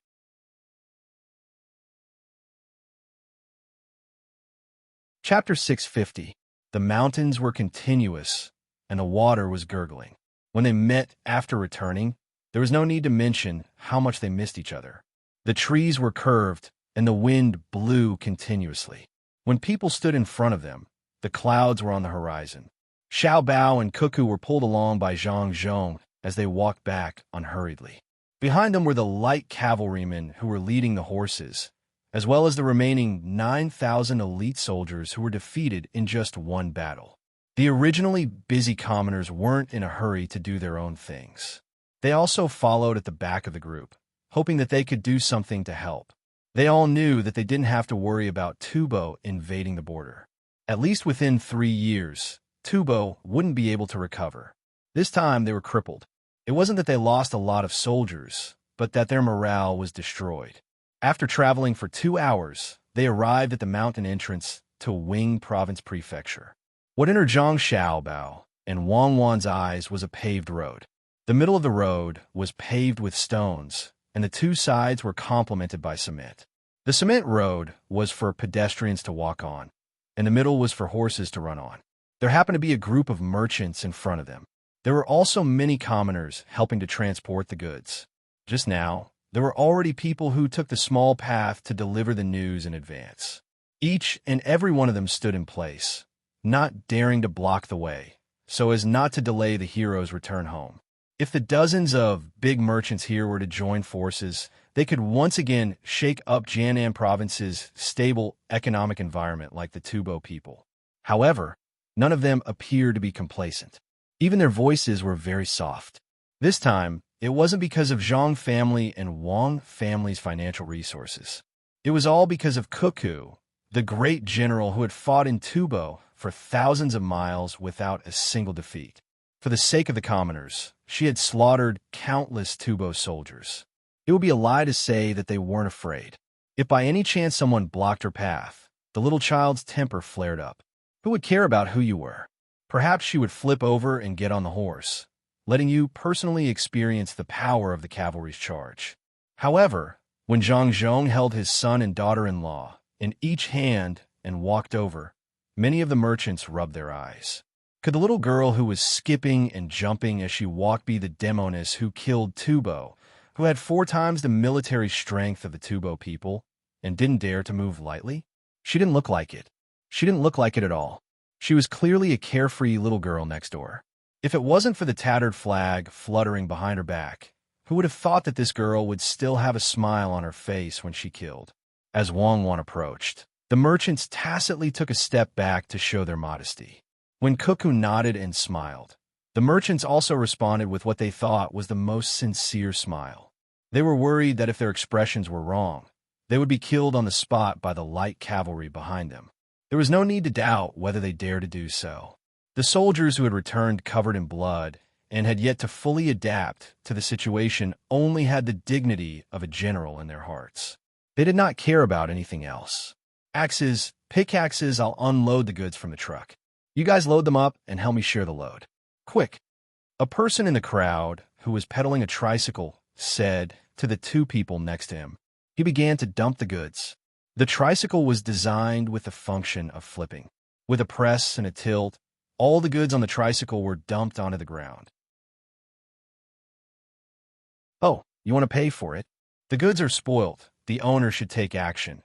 Fu Tu complained as he hurried over to reload the goods. Fine, I'll pay for it. I'm going to pull a big hero home. As long as I can pull him, I'll pay for it. Ho pushed the tricycle forward. A merchant who hired them to carry the goods saw Ho dumping the goods, and his expression changed. He wanted to flare up, but held it in. He did not dare to cause trouble at this time. When he heard Ho's undisguised words and saw Ho rushing forward, the merchant's expression changed again. He smiled and said softly to Axe and Pickaxes who were worried for Ho, It's fine, it's fine. It's just some goods. It's fine to throw them all away. Ho can't pull anyone, but I won't say anything. If he pulls anyone, I'll personally treat you to a drink. This is a good thing, a good thing. Axe and Pickaxe were stunned. Since when did the most unreasonable Chung Dongjia become so easy to talk to? Did the sun rise from the west? Only Boss Ching knew in his heart that Ho's reasoning was too good. Regardless of whether he managed to pull anyone, he could not find trouble with him. Otherwise, if word got out that he dealt with a person who wanted to pull a big hero and the big hero did not care, others would drown him with saliva. Even if he was not wrong to ask for compensation, no one would reason with him. Everyone was shocked by Show 2's sudden charge. The people from the protection team immediately surrounded Zhang Zhong and the other two. The 200 or so cavalrymen behind them saw the situation, and in the blink of an eye, they drew their bows and knocked their arrows. The arrows were as cold as ice, and the bows were bent like a full moon. Their speed was fast, and their movements were synchronized. Zhang Xiaobao looked at the people's eyes and nodded to Wang Wan and Wei Wei. Wang Wan waved her hand, and the people from the protection team turned around and made way. The cavalrymen behind them kept their arrows and bows in an orderly manner. The commoners who were watching the commotion were shocked again. The people in front were shocked by the sudden charge, while the people behind were shocked by the team of heroes. The instant change of movement was too beautiful. "What are you doing?" Zhang Zhong saw that his son and daughter-in-law did not overreact and knew that the person who rushed over would not hurt them. Otherwise, there would be no need for others. His son and daughter-in-law could kill this person on the spot. How could the bystanders know that when he went out, the most powerful bodyguards were not from the protection team, but the two children? Ho was full of courage earlier, but now he was so scared that he did not dare to speak. He thought about his identity and then thought about the other person's identity. He lowered his head and stammered, "Lord Zhang, I want to use the tricycle to pull you, the young master and the young lady. I think it's not bad, but there's a slope in front. I'm sorry to drag you down." Just as Ho was about to go back on his words, and others thought that he was dreaming, Wang Wan smiled and agreed. Really? I'm not tired. I'm not tired at all. But you're a hero. I'll pull you if I pull you. You said it yourself. I'm a hero. I'm not paying to sit on your tricycle. Uncle Zhang, Xiaobao, let's get on. Our hometown's tricycle is more comfortable than the horses from other places. Wang Wan helped Ho out of his predicament again. She took the lead and got on the tricycle. She did not care if the tricycle was dirty or not. Zhang Xiaobao sat beside Wang Wan, while Zhang Zhong sat opposite them. He nodded to Ho and said, "Let's go. We trust you. Cuckoo and Xiaobao can sit on our hometown's tricycle. It's better than riding outside. It's hard to ride on a foreign land's tricycle, but our hometown's tricycle can worry us." When Chu Tu saw the three of them get on the carriage and Governor Zhang's words, his eyes turned red. This trust made him feel warm. He lifted his leg and got on the carriage. Looking ahead, the originally tiring slope had become a flat road in his eyes. He realized that his body was filled with energy. Even if he rode to the top of the snow mountain, it wouldn't be a problem. The people around them were shocked once again, and then they revealed happy smiles. In their eyes, these three people who were so high that no one could compare with them sat on an ordinary tricycle and didn't lose their dignity at all. They were cold to strangers and peaceful to their own people. The contrast between the two made people understand them better. They did not show the slightest bit of arrogance and did not look down on people of lower status. This was Wing Prefecture's Governor Zhang Zhong and his family. The commoners thought as they looked at the blue sky with floating clouds. They had never felt so good before. "Oh, did you see that? Capable people will never show off their power to their own people. Only incompetent people will show off their power to people like us." Axehead said to Ho Head as he moved the goods left behind by Ho Head into his car. Ho nodded. "Isn't that so? Our county's small officials ask the bailiffs to scare us and talk about how powerful their servants are. They bully us. Look at Cuckoo. When she was in Tubo, she killed thousands of people with a wave of her hand. She did not look down on us. How can our county's small officials be compared to her?" Chung Dongjia's jaw dropped as he watched Ho Tu drag the three away. He blinked twice and smiled like a flower. He said to Ho Tu and Axe Tu, "Take your time. There's no rush. If you can't pull anymore, just throw the goods away. Don't tire yourself out. Remember to find Ho Tu when we get there. Let's have a meal together." Ho and Axe looked at Chung Dongjia in a new light. They felt that Chung Dongjia seemed to have changed into a different person. Ho thought of a prostitute and shook his head.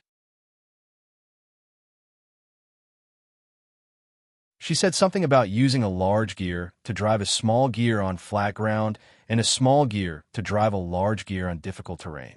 Young Master Xiao Bao also said something about changing the handrail into an upper and lower handrail. The upper handrail was horizontal and the lower handrail was concave. He didn't understand, but he knew that Cuckoo and Xiao Bao really took him seriously as a coolie. They didn't rest when they returned home, but they started thinking of ways to make things easier for him. Zhang Zhong and the other two didn't get off the tricycle. Even when Ho's sweat soaked his clothes, they still sat on the tricycle. It wasn't that they didn't want to get off, but they couldn't. If they got off, Ho would be very disappointed.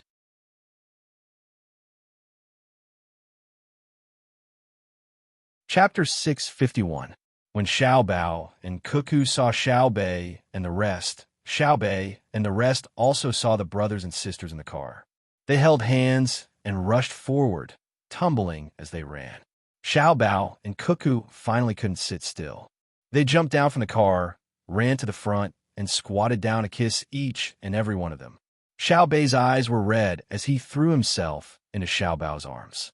He panted and said, "Brother, I was afraid that you and sister wouldn't come back." "Isn't that so? I didn't want to come back, but when I thought about how Xiao Bei was still waiting at home, how could I not come back? In the end, I taught them a lesson and came back. I also brought a lot of good things for Xiao Bei, including food and toys." Zhang Xiaobao rubbed Xiao Bei's face that was red from the wind and said with an exaggerated expression, "Really?" Xiao Bei immediately put on a smiling face. There were still tears in his eyes as he asked curiously, "Really? I even caught a few big fish from the desert lake. I dried them and brought them back. Xiao Bei, how do you want to eat them?" Zhang Xiaobao said with certainty. Back then, he and Wang Wan were indeed thinking of bringing something back for the little ones. If the Tubo people knew about this, who knew how they would feel? The two of them actually considered bringing something back for their younger siblings when they were fighting. They were really looking down on others. Wang Wan's younger brother, Xiao Yuan, who was waiting for his brother to carry him, anxiously stood on the other side of Zhang Xiaobao and said, "It's my turn. It's my turn. Make way, it's my turn." "No, I'm just making some space. My brother asked me to eat fish. Make fish slices." Xiao Bei originally didn't want to make way, but after thinking about it, he moved to the side and left half a space for Xiao Yuan. Zhang Xiaobao hugged Xiao Yuan again and nodded in agreement. "Then make fish slices. Make big fish slices. Big fish. Yes, big fish slices. Let Xiao Yuan eat the fish bones." Xiao Bei was happy and said while shaking his head, "I'll let you have it. The bones are delicious too." Xiao Yuan argued, "Why are you still squeezing me?" Xiao Bei snuggled into Zhang Xiaobao's arms. Zhang Xiaobao and Wang Wan were extremely busy. They hugged one, and kissed another. They had to tell every child that they had brought something good. Their words did not count. The members of the protection team even brought over all the food and toys that they had found in the desert. There were big dried fish, lake pearls, beautiful shells, grasshoppers woven with needlegrass, dried desert cistanche, and even 4 living animals, wild camels. He didn't know how Xiao Bao and Cuckoo had kept the 4 camels for their younger brothers and sisters. There were 2 males and 2 females, so they could ride the camels and play with them. They also brought back a lot of loot from the camels they killed. Zhang Xiaobao also didn't lack the cured ham. He used wild boar intestines to make smoked sausages. It gave people the feeling that the two of them didn't seem like they had just returned from a battle in Tubo. Instead, they seemed like they had just returned from a vacation. Old Man Pai and the other two also came over. Even if they didn't understand military warfare, they also understood how precious the things that Xiao Bao and Cuckoo brought back were. They were kept while they were fighting with their lives on the line. "Cuckoo, don't you want to live anymore? If you want to go to war, then go to war. Why did you bring so many things? What are you trying to do?" Old Man Pai was anxious and asked with his eyes wide open. Wang Wan smiled. "Is there a conflict between going to war and bringing things? I brought more than 10 camels and gave them to Tubo on the way. So what if they're camels? They can't run on their own. Can't I tie them up and use a few horses to carry them? 2 of them even froze to death on the snowy mountains. I'll cook them later and give them to Xiao Bei and the others. Zhang Xiaobao also echoed from the side. Isn't that right? It's just dealing with Tubo.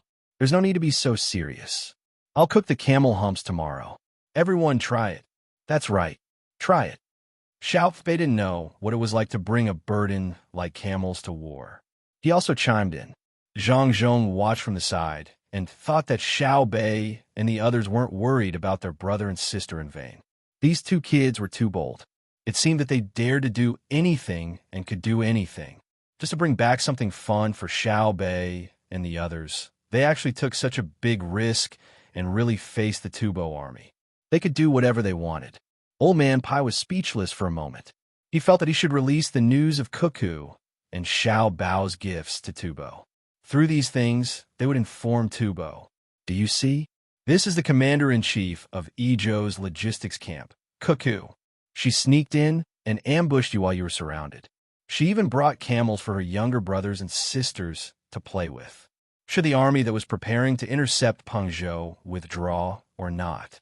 Be careful that if Cuckoo was happy, she would bring her younger brothers and sisters to lead 100,000 elite soldiers and kill their way back.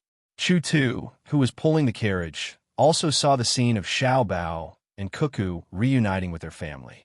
He wiped the sweat that continuously flowed out from his tired body as he rushed over and laughed foolishly. While Wang Wan was enjoying her family, she turned her head and saw Chu Tu. She hugged Xiao Bei and asked, Xiao Bei, this uncle brought brother, sister, and father back. He's very tired. What should we do? Xiao Bei was still holding a pearl in his hand. When he heard his sister's words, he raised his head and looked at Chu Tu. He left his sister's embrace and walked forward. He raised the pearl with both hands and said to Chu Tu, Thank you, uncle. Xiao Bei will give you this pearl.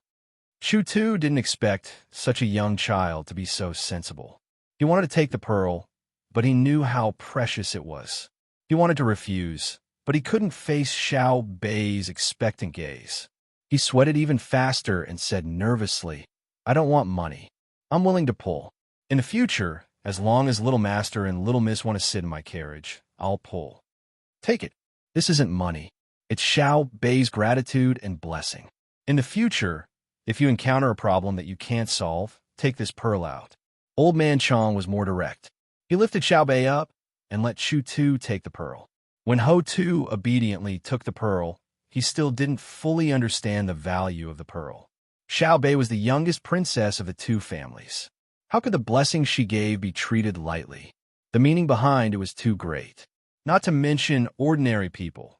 Even if they disturbed the emperor under impossible circumstances and offered him the pearl, Li Longji would still have to give face to the Zhang and Wang families after knowing the meaning behind the pearl. Zhang family and Wang family had contributed a lot to the Tang Empire. In the future, when Xiao Bao and Cuckoo grew up, they would make good use of the pearl. Of course, even if Chu Tu offended someone in the future, the other party wouldn't care who gave him the pearl. Chu Tu could use the pearl to make a deal with Zhang family and Wang family. As long as he didn't rebel, even if he committed a crime of beheading, they could protect him. However, they had to look at the situation before deciding whether to protect him. Wang Wan didn't believe that an honest person like Chu Tu would take the initiative to offend others. In order to build a better reputation for the two families, she asked Xiao Bei to send the pearl. The soldiers who followed Zhang Xiaobao and Wang Wan back were arranged to rest outside the city. Zhang Zhong was very happy. His son and daughter-in-law were back. The two of them were a little tanned, but they would recover after some rest. His heart was finally at ease. Hence, he took out the best wine and dishes at home to entertain the soldiers, merchants, and commoners who came to congratulate them. The people from nearby villages also rushed down the mountain to celebrate with the soldiers. At the same time, they wanted to see how the warriors who fought in Tubo looked like and ask about the specific situation. Zhang Xiaobao and Wang Wan chatted with their families for a while before finding a place to sleep. They were tired. Not only did they have to follow the troops to battle, but they also had to be responsible for formulating battle plans. They had to be firm. Xiao Bei and the rest of the children didn't know how to have their own house, and they didn't join the fun. They gathered outside their brother and sister's house and got someone to wake them up to sleep. They were afraid that when they woke up, their brother and sister were gone. What should they do? They were still waiting to hear the story. Old Man Pai and the other two were also happy. They returned to their courtyard and started writing letters to be sent to the capital. Xiaobao and Kuka were back. Of course, they had to report the good news and give the imperial court some time to react. When the time came, they would be rewarded. They couldn't treat it as if nothing had happened, right? 3 days later, during the morning court session in the capital, Li Longji and the officials discussed one matter after another. Just as they were discussing the most important matter, the letter arrived. Li Longji attached great importance to the matter they were discussing. If they were to discuss the topic, it would be whether it was better to expand through military force or through commercial means when obtaining overseas resources.